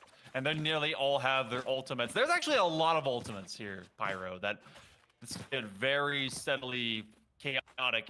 Engine's first game in particular, I believe, if I am not mistaken, that this is more than likely the pick of the Engineers. I can be corrected by production at any given time, but Bone hits 10. And they also Engineers in the jaw. It's starting to look like a glass jawline, and they're really running with what was kind of weaknesses exposed from that quarterfinal, even if it's a different map. You have just the Cypher kit as everyone early rotated over to A. This side is free. It was such a good move from Bone. They've made Engineers play for the A site, which made B completely free, but now they've got to hold on to it, and boy, will they ever, Azrex. Oh, the Vandals, quite a tune for 3 in heaven. Sacred takes out Bao, and now it's just Vina left. They've got 1 on the Ion, but so much more to get. Neural Theft to pop up with 42 health isn't even worth it. It might just be. There's the 3rd for Vina. 2 more for the ace finish. Exa says no, jumping proudly, Shuri in hand, and Bo away from the first map. Let's see this eco. Yeah, it's a save. So, a lot of Thrifty. You're going to have to use some of these ultimates. I think a Blaze Storm will be coming online for Bao. Maybe even a Showstopper gets hyper-utilized for Majestic, depending on what they want to do. But this could be a 12-7 very swiftly here, Pyro. The reason that they bit so hard is because of the conditioning that we've seen the talk screen go for. They put it into ramp so many times, then they finally put it across heaven. And as soon as they did, they're like, oh, they're running to site. And it made everyone bite. What a call. Whoa. They played for heaven again, but they pushed up ramp and immediately got the Sheriff head from Majestic. Oh. That's 2 from Majestic. So suddenly this game is completely turned around. You can never count out the Engineers. Excellent leaves just 2 left for Bo. Now Azrex has been such an X factor, but is pushed back. Engineers on the cusp of a Thrifty. Lucas has got to be like, all right, this didn't work. This, guys, I'm less than 50 HP, and it is me dreaming. I have a spike. So at best, we get a plant. That's what he's going to try and walk away with. If he's going to be hero, be looking for maybe that 3K Nebula to at least give him a chance. Oh, no. Yep, there they break it. They know. Yep, everyone is being told, and they're now gonna bumble and rumble over to B site. So you play for at least keeping yourself getting some ultimate points. Lucas could actually get a pick here, make it at least tough for the engineers on the next rebuy. Depends on where they are. Yeah, looks like they're going to play site, and obviously they have smokes to help them out, but the Trailblazers will complete that effort completely. This is why the Sky pick is still so viable. Like, the retake from the Trailblazer, yeah, it's a 3v1 already, but it leaves Lucas with just no opportunity. So what a round win from the Engineers. That is not where you expect the turnaround to happen if it does. They at least get that one, and we've seen some great sheriff pops. I think that's been highlighted by Ion, and then it was done the same thing by their doppelganger in Majestic. But all ultimates online for the Engineers. They actually could be snowing into a chance for a kickback against Bone, but it depends on how they're able to use them, and it depends on some of maybe these early first picks. Again, they're conditioning the likes of Engineers, talk screen spray that goes across ramp to see if they claim it. They only have 2 that are staying on that A site. Ion with the showstopper, they're all parallel, and it actually does not land on target. Majestic was just behind this corner, and now they have the throw hands right back. Wow, takes out Exa. Yeah, and that's damage done as well. Right now, Sacred has little to no health. Yes, isn't quite done with the effort. Gets out with the help of Potato. Oh my goodness. Point. Engineers, you can do no wrong. Holding heaven. Honestly, Hale, I expected them to play for retake with all the ultimates online. Instead, Majestic is like, nah. Go ahead, play heaven. I dare you.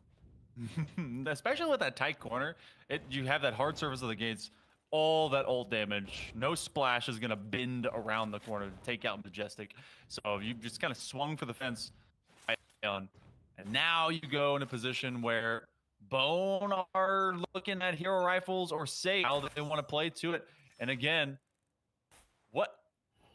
I don't think anyone would. Okay, wait. The reason for that talk screen gets rid of top mid. I was like, what does this do? What in the world is this? Gives them a pathway at least up mid, and they got a Blaze Storm action. This is option with the double controller. Hey, I'm looking at it. Is that you have so many options at your disposal, especially when you've got Azure and Viper. So many different plays. Whoa. Azure says that's me that you're taking out.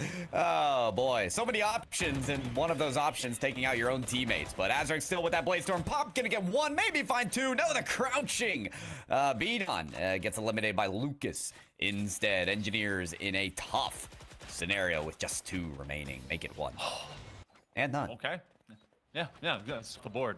What was a strange foray? They have the poison orb go up.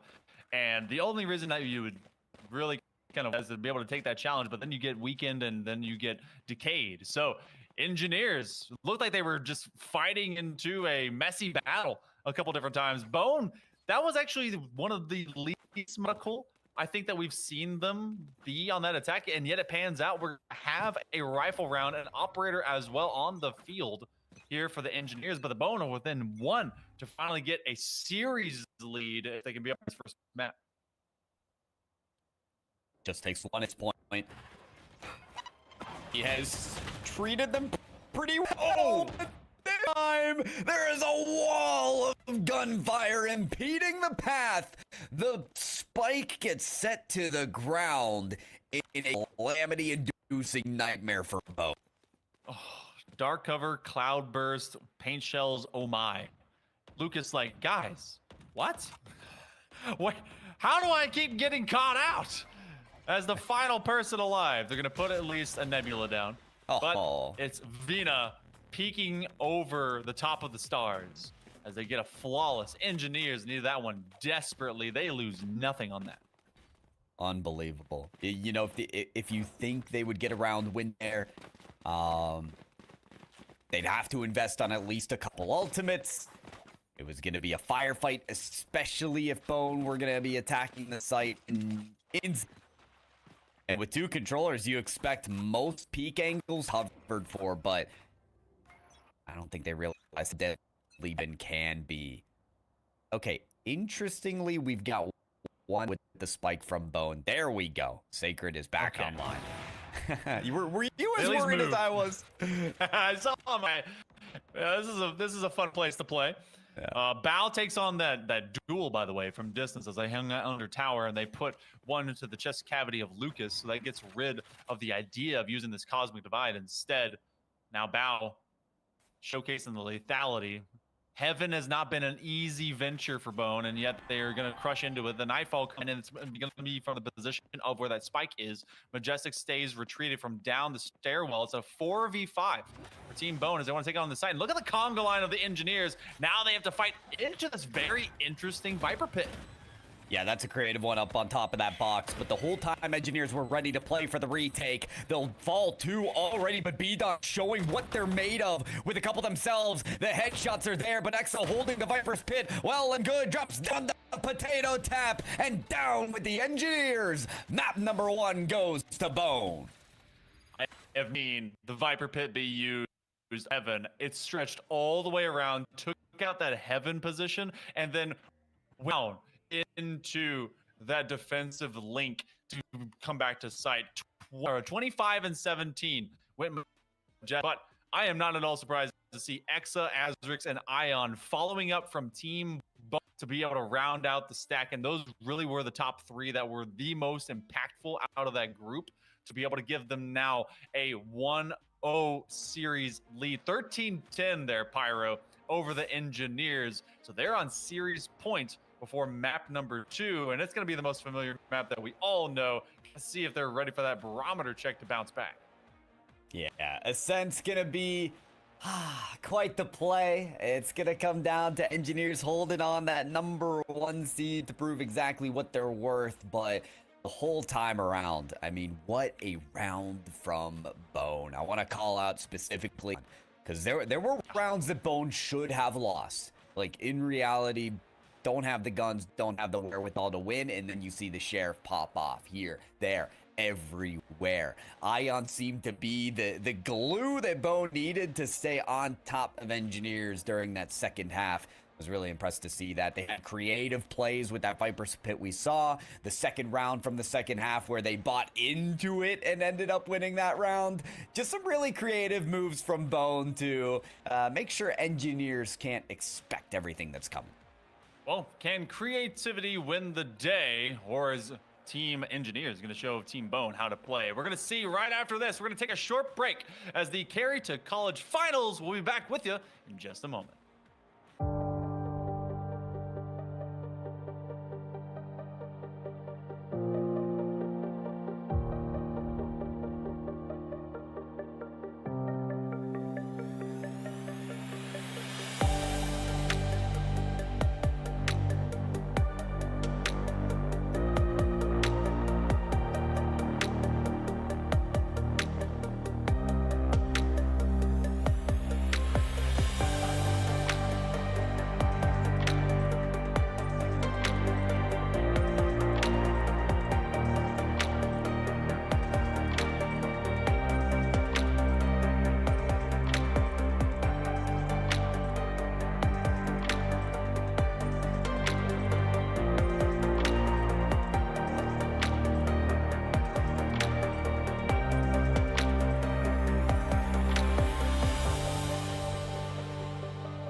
Welcome back to the Carry2College Weekend Tournament Finals featuring Valorant. I'm Hail Monkey Man, still with Pyro. You just missed it, or maybe you just saw the first map of our final series between Team Bone and Team Engineer. Number 1 seed of Engineers have been shown to be imperfect. They actually went down in that match, and Pyro, it's now up to them to construct something of success as we move our way from Split to Ascent.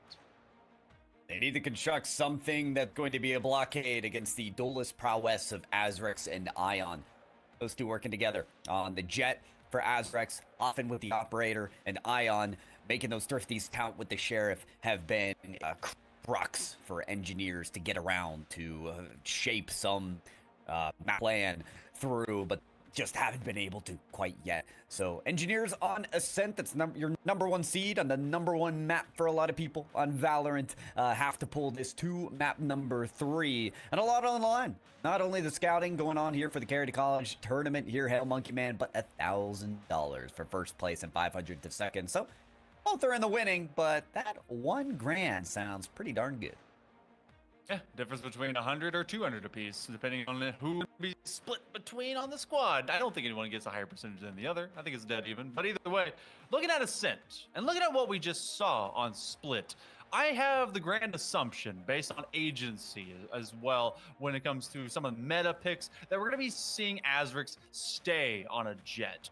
But I also wouldn't be too crazy or surprised if we end up with Ion, maybe, just maybe, sticking on to a duelist and maybe even that raise. They could hyper pressure some sites if they really wanted to, but I think that may also be more of a map style assigned pick. But Azrex, they looked very, very good on that jet, so I doubt that we'll see them run away from it. On the other side of things, I mean, it was just slightly off. They had to run into a lot of different smokes. Engineers, they feel like a meta style squad.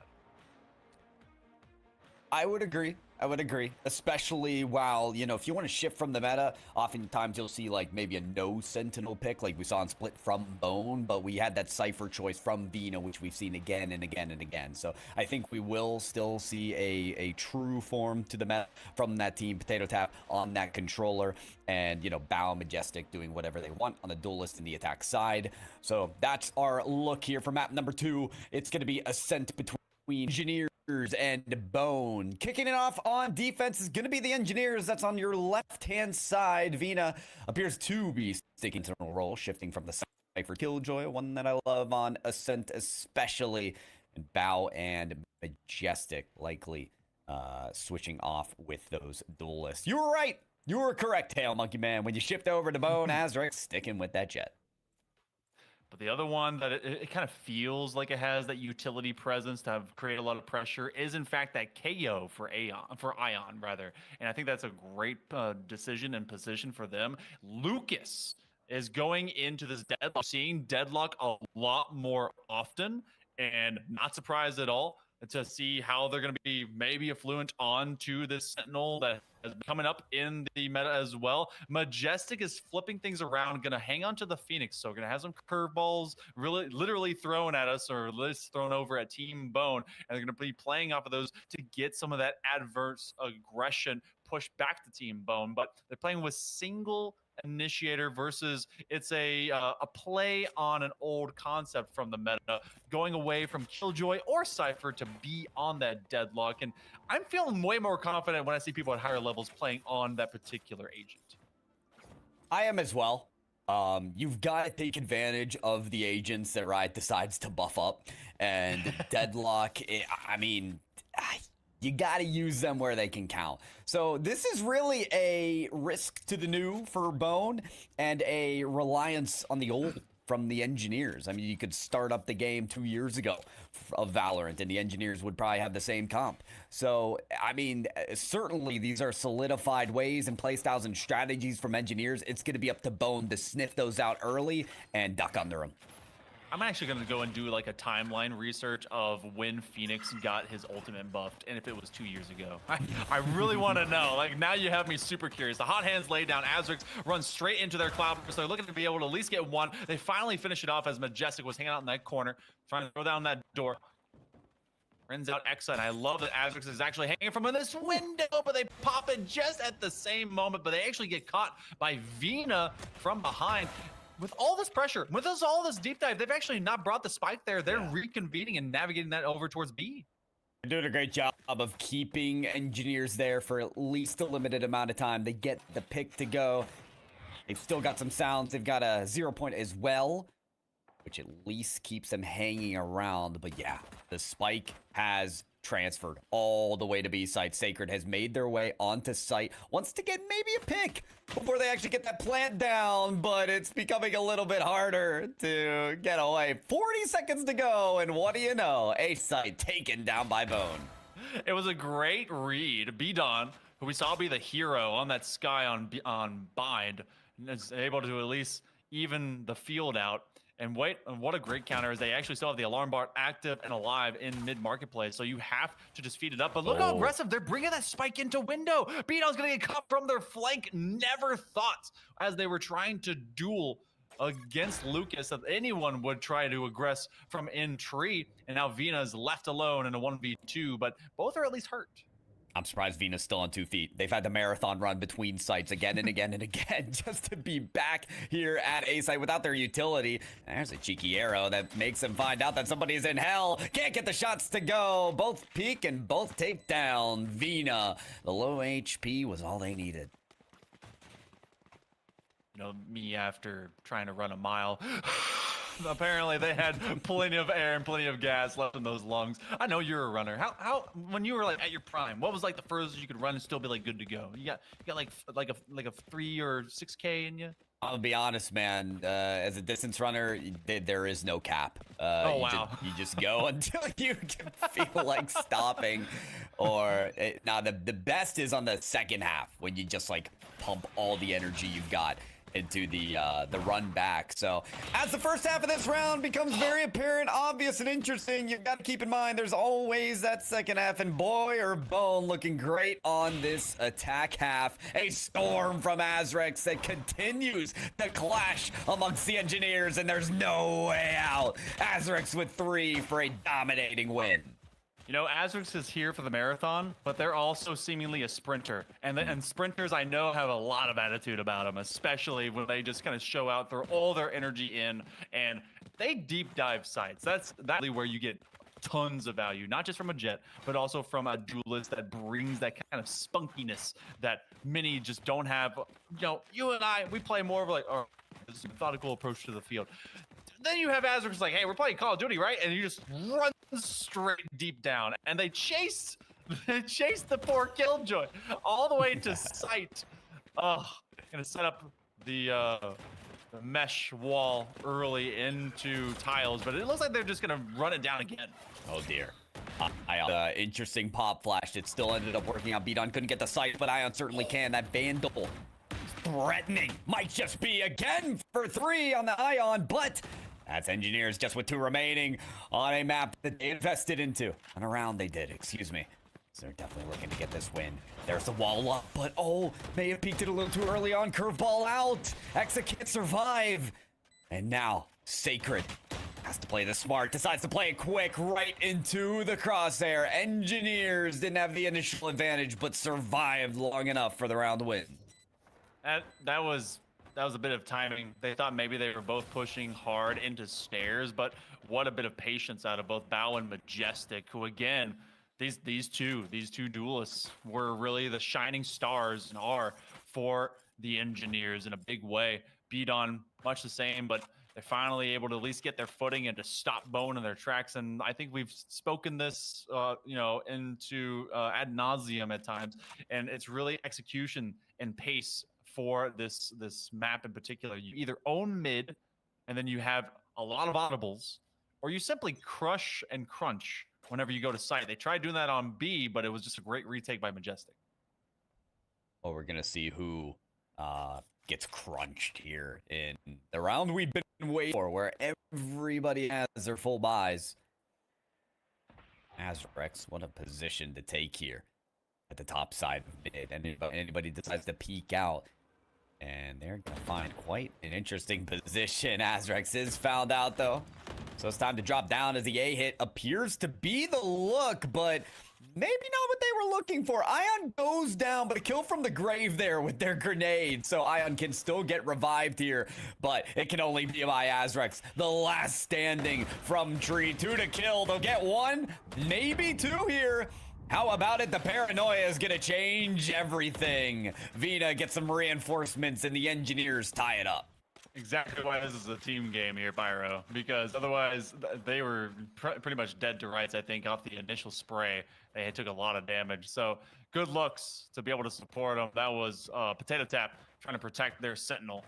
And, you know, you could be hanging out near the bottom of the scoreboard, but eventually you make those comebacks and it becomes a 2-2. And look at some of the semi-force that you're getting at least peaked with Bone. They have a couple stingers that are going to be coming into this as they kind of aggressively buy more often than they've stayed for pause.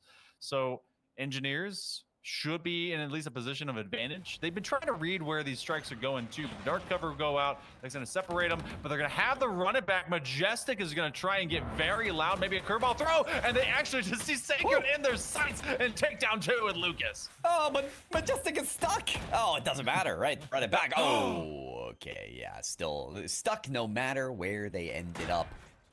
Azrex, that differentiating factor, and does not want to stall their push, but may just have to. Feels like that agent can never stop moving. Exa, that's enough information to push off of it and throw up the dark cover. Potato Tap, how do you work this? Do you push through Tree? Do you find your success from heaven? You're certainly sighted back at heaven, so they know exactly where you're at. And Exa still once more. Can they survive the smoke spray? So far, yes. But one bullet could make matters worse. Potato Tap does get that tap 2v2 from heaven. Now's the time to push. You don't have much else to work with, but for utility, Potato Tap still has the paranoia. Could be effective. One still in hell. 2v1. Can they rat him out? Can they find them out? Or will Ion get the kill instead? Ion takes down B Dawn, and you've got Bone for the win. They survive. Clutch up by Bone and the squad as they're able to find Azrex diving deep again at minimum. Good for 3 for a lot of these rounds, and that one got scary. I'm not exactly sure about the decision making there by Exa. They were trying to just openly duel, and I think that was to maybe get a blind pick or just kind of welcome them into that fray. But you know you're going to be a 2v1 up there. They could have played a lot safer. But you know what? A round win is a round win is a round win, right, Pyro? Well, and they delayed it too. Yeah. I think that was part of the idea as well. Provide some resistance so that it's not an easy pass straight onto site. So, yeah, it ended up working. And that's what counts at the end of the day. The point on the scoreboard. Azrex, uh-oh, that's a very cheeky little alarm bot to escape the shorty. But do they expect Vina to be sitting there? Oh, Potato Tap. Oh, it's Potato Tap. Great work and collaboration. You said it was a team effort. The alarm bot with Potato Tap works out. Alarm bot's the 6th man coming in big, trying to be able to dodge that blind. The curveball goes through the hot hands. They're going over the top rope. Oh man, the right click to throw all the rest of those knives down as Bow makes them bow. Bones stopped at the door. Deja vu again. I say it again and again because it feels like it's always happening, but we're at 3-3 Ascent, giving us no quarter and no difference. Are we digging the storyline between Bow and Azrex here? I mean, that was more, that's felt like an ego play there from Bow to go for the updraft Blade Storm to take down Azrex and silence them. And Azrex has been probably the biggest nuisance for engineers as Azrex has just stormed through and wants to do it again. Look at that, the immediate updraft into the dash. They're going to be stuck by a plenty of utility, all that Sentinel usage sitting right there onto the short lane. They're stuck. Are they able to advance past that wall? Not quite. Potato Tap making a mess of it. Beat on Odin, and it's trouble for Bone. Trouble they can't get out of. Oh, that is the most unfortunate thing that you could have seen from out of Azrex. They did the quick tailwind updraft dash over the top of the mid house to B, and they were stopped by the barrier mesh coming to life. And they were stopped by the top fence as well. There was not a chance. And then it's like, oh, you know what? I put some swarm grenades here, so enjoy that, as they were just stuck maybe in a corner getting taken out. That is unfortunate if you're Team Bone. But you know what? Engineers lay them to waste, and they're able to outplay aggression with a lot of great util pre-positioning. They're going to try and do the same thing here. Vina calling for reinforcements. They actually have a lockdown in their back pocket too, and they may be able to retake this site with it, but they're hit with a grab net. Yeah, not if they're hit with every piece of utility there. I think Beadon's the only one left standing on the site. They're eliminated, but Majestic doesn't want to waste time at all. Traded out after their kill onto Exa. But Fina, what a cheeky position to be in. Sees 2 from main. That hurt's going to confirm it. Can they get the shot on the Sacred? Most certainly. And next up, it's Ion.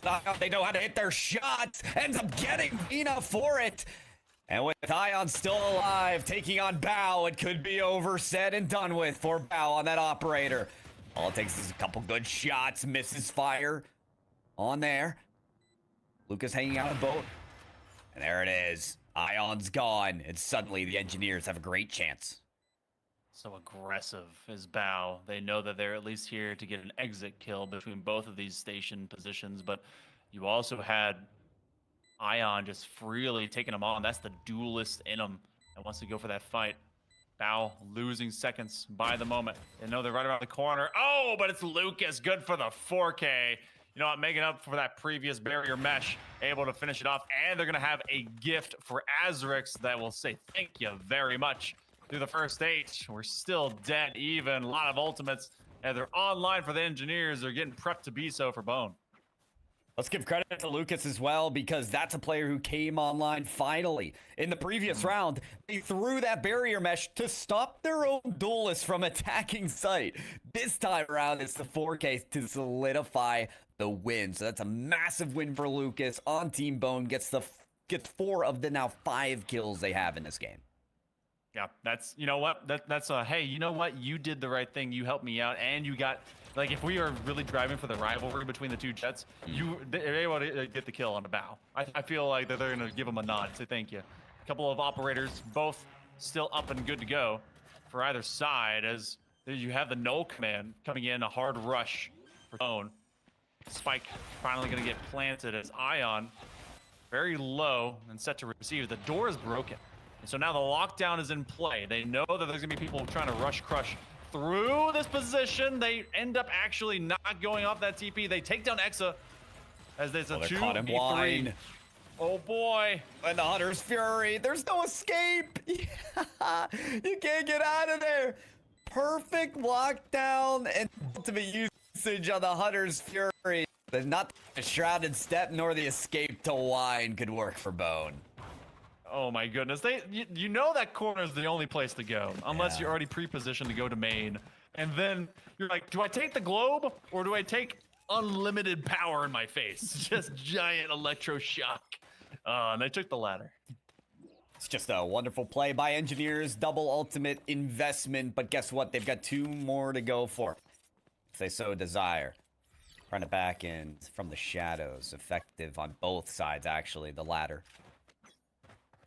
And it continues to be even. We've seen a lot of, like, widespread deficits turned into comebacks, but last map and this map, Hale, just...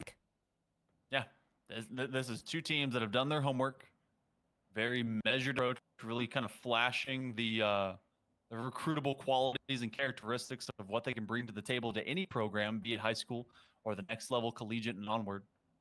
Looks like we have mid-press up in to market, and knowing that Majestic is still going to hold sentry here from around tree, so that option is taken out. But you also have Lucas, who is at least maybe waiting to clear that site if Majestic were to leave. But they're looking at all options. Potato tap, quickly tapping potatoes as they try to move through market.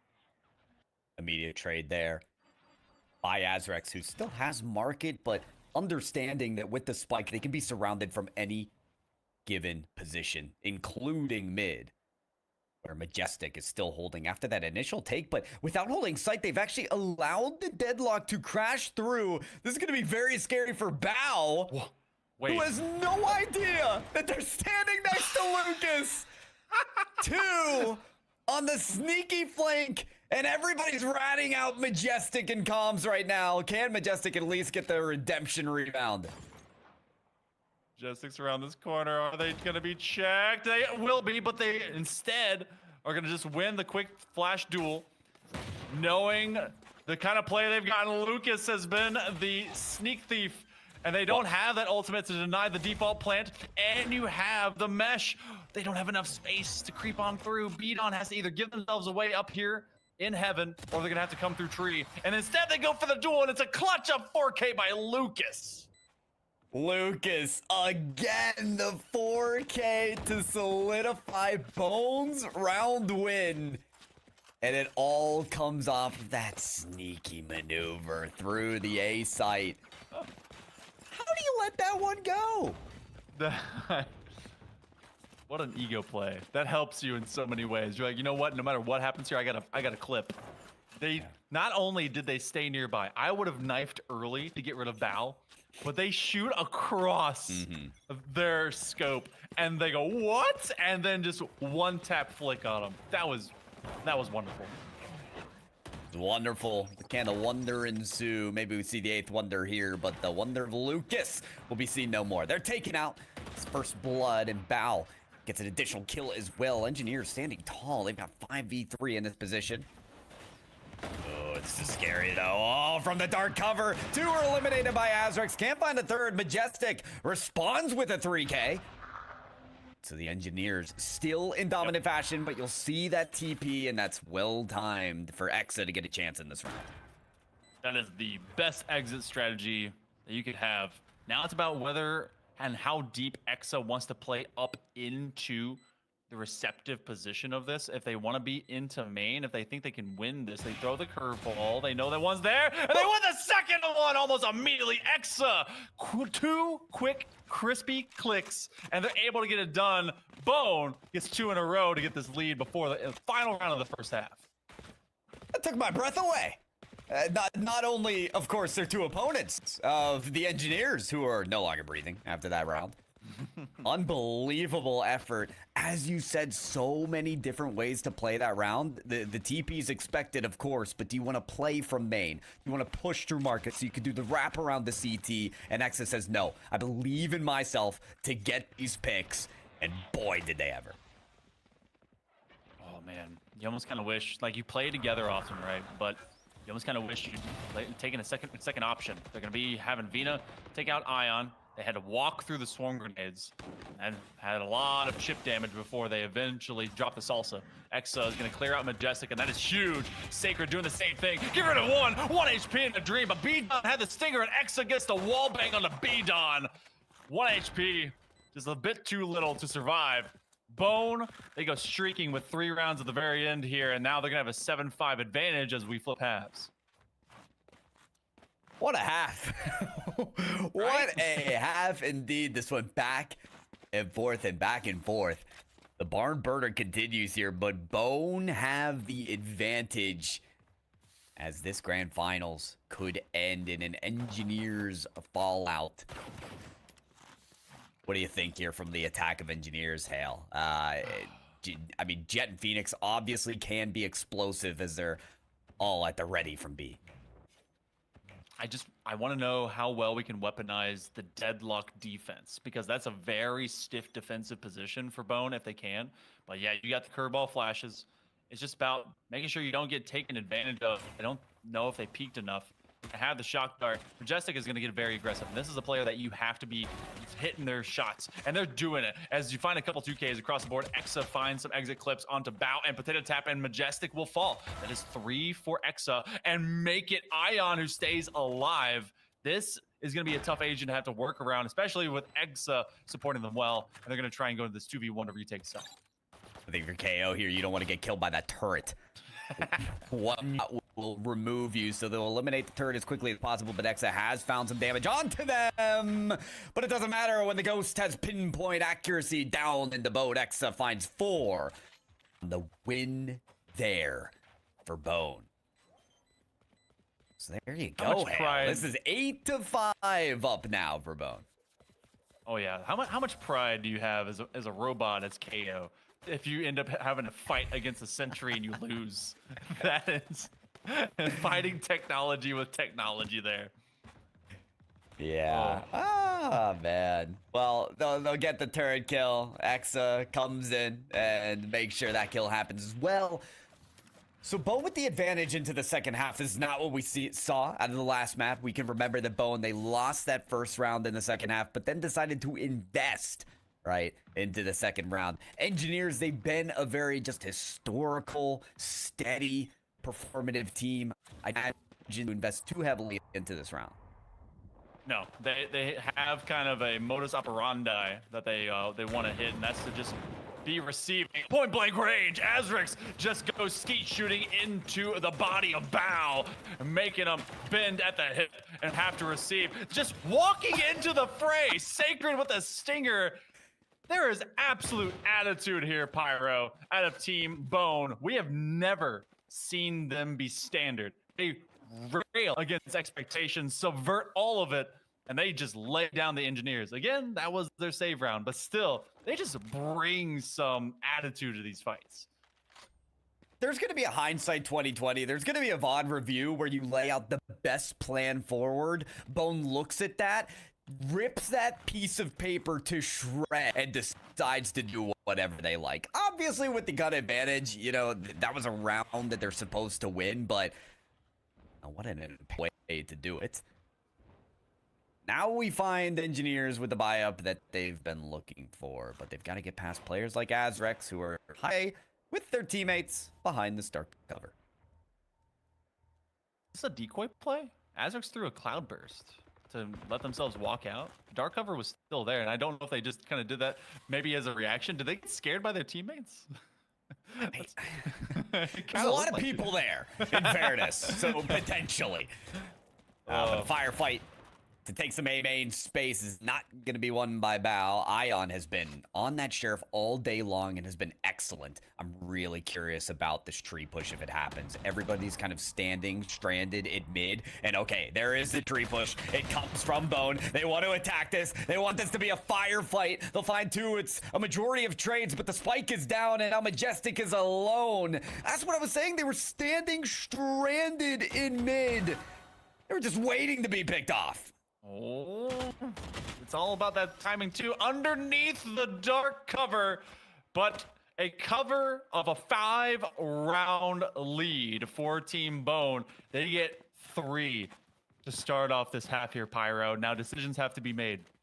Engineers, do they force up? Because at this point, that's an eco break. They bought to that round. Been able to find some great looks off of Majestic, but they are 20-11. Behind them, the next step down is 10-11. The rest of the squad only gets worse in the KD columns. They need magic right now. We've seen that before. We may get a chance to see it again, but Engineers, they may end up seeing this go to 5-11 pretty quick. And they keep crashing on these sites together. It hasn't been working out tremendously for them. Bao is stuck. Cannot move. They're just eating bullets like it's lunchtime. Engineers do find a way around. Get the trade onto Azrex. A clash right in. That running back finds their force, but Exa finds their rhythm in their flow state. 4 kills. One of the stick run it back. And now they want another one. They want to eliminate them for good, and Exa will. Man, Exa was about to be facing down at least a Phoenix with about 50, 60 off of the hot hands. That shock dart ricochet play from out of Sacred absolutely neutralized any of the gained HP, and they could just walk it into wine. But let's talk about the fact that, yes, they were basically eating bullets faster than I can eat a box of Cinnamon Toast Crunch. And it's nearly dinner time, and I'm probably going to get away. But either way, absolutely running from a place of advantage, confidence, and they look like they're just 2 away from taking this Carry2College. Being aggressive, though, is not going to pay you any dividends, but Azrex, I mean, a couple kills off the operator definitely will maybe make it 3. Stop peeking! Stop peeking! What are you doing? That's 2 more kills than should ever happen. They got the pick at the B main. The deadlock that was holding B site just go there. The spikes down. B-Don still wants to play this. Azrek's getting a little too confident. But with those 3 kills, and no, B-Don cannot force their way into the win. Wanted to play the gunfights. It was too much to handle. The operator, the hot hand from Azrex, the difference maker. One away are the Engineers from seeing themselves go down for the first time in a while. They were able to win a lot of spin showcases, but the showcase is the skill and adaptation and absolute creative aggression that Team Bone can bring to this matchup, trying to turn a best of 3 into a sweep. What do you even do if you're the Engineers? You've not even been able to really see sight. Save for just that first pistol. They're gonna get a full scan. They set him down. And that may be the last time that that player gets to even see the field. Lockdown is at least put into action. Well, so Bao does get the Odin. That's going to be a big upgrade after getting that kill immediately. And there they are. The kill on the Lucas with huge. Exa wants to get a little bit extra vision on the top of this pillar.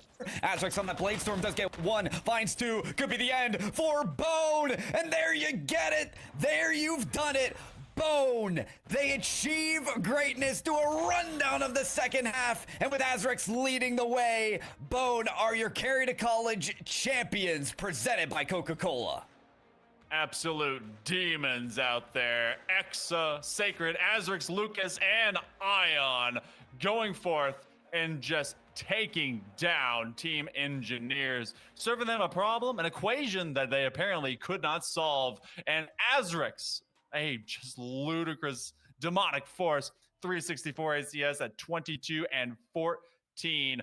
Tons of team plays between them and Exa and Ion. Honestly, top to bottom, this was a heck of a matchup, but it was Team Bone that was just way too ready to throw down. And Pyro, I think we're given just a sample size of what they could be able to do even in later competitions. Yeah, we really are. Bone is a team to watch, and it feels like a team to watch because of the players that you want to watch. Watching Azrex flash around split with that op and on Ascend was a demon to begin with. But then you see Lucas. When Bone were kind of down and out, it was Lucas to carry the weight, get a 4K clutch, get another 4K clutch off of that cheeky lurk into the combined kill, just hanging out with the opponents, holding hands, and then taking their life. Bone have this creative asset to them, you could say. Some standard teams would shake their head, but when you get that creative element into the play, as the Engineers can tell, you never know what to expect. Imagination is really what separates so many from standard execution, and then those that want to be able to go to the top and leave you with like a wow, they just did that. Pretty plays, I like to call it as well. But we got to see the personality of these players, and we got to see a champion out of Bone. Again, they take down Engineers 2-0, and what a climactic finish for them here for this Carry2College weekend. Thank you guys so much for witnessing all the talent. We got to see it here as well as on the B stream and some League of Legends and Valorant that has been so cool. Pyro, it's been a wonderful time hanging out with you, seeing all the student talent. It's been so cool this weekend. Any final thoughts? Whew. Final thoughts is these high schoolers know how to play. Unbelievable effort from these teams. You had Power World, probably the second story of the day, minus our first look on the mainstream here from Bone, who the 12 seed end up as a top 4 team. I saw today out of Power World, 1980 by 1 were a team that really caught my eye. But at the end of the day, what wins is will play combined with that team effort, and Bone showcased exactly how to do that to the best form. Oh yeah, and we're probably going to be seeing them in later finals, but for right now, that's going to be the crown that they will be awarded. And of course, thank you to our awesome production and both our observer, I think that was Kenny, as well as Blasky being able to be our awesome producer. But we have one more awesome gentleman that's been helping along the entire journey. Bear Light, what do you think about our champions from Carry2College now? Big thank you goes out to Hell Monkey Man and Pyro J for incredible calls throughout the entirety of this weekend. Big thank you for sure. What do I think of that matchup? My goodness. I mean, Engineers apparently vulnerable. That being said, Vina and Bao, 2 subs coming in for Engineers due to unavailability. Maybe that's the difference. Of course, that's what they'll chalk it up to.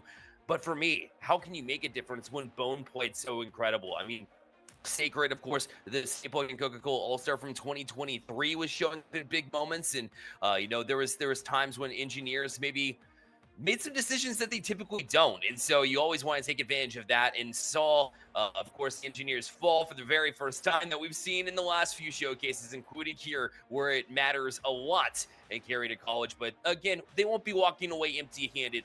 Of course, the $1,000 that goes towards Valorant, 500 of that will go to the winner itself. So, but at the same time, you still earn a little bit of cash there for the second place finish that can go towards books and other expenses on the collegiate side. Hopefully, even a scholarship coming for some of these players, because Pyro J put it best. These high school players, they know how to play. And perhaps, some of that money that is in the esports team currently might be going to some of these players. But of course, that'll be the determinant of, not only how they play, but also their academics, which is pretty solid as well. Congratulations again goes to Team Bone. They certainly earned it, as we've seen throughout the entirety of this bracket. Of course, the 2 days were absolutely excellent. Just to reflect, groups for Valorant and League of Legends had some killer matchups too, but when it got down to business is when we really saw a lot of the players stand out. We wanted to remind you one more time that League of Legends is going on at Stay Plugged In B. We're going to be tossing it over there here momentarily. However, we have a surprise for those of you who stuck around. A thank you goes out to you, number one, and it's because of your support that we're able to do these in Carry2College and support these players at a grassroots level. Here's a surprise for all of you that did stick around. You can go ahead and get registered for Roosevelt LAN. We've just announced here with Stay Plugged In. Roosevelt is in Chicago, Illinois. So for those of you who are in Chicago or the surrounding areas in the Midwest, check out this one. Get hyped, because we're coming. Take your recruiting journey to the next level at the Roosevelt Campus Series LAN presented by Stay Plugged In. Show off your skills in Rocket League, Valorant, or Super Smash Bros. Ultimate. KO, head taps, head taps, Killjoy dodges, Jet gets another. Heaven trying to get a little pick here. Mask with, I think, it's no scope.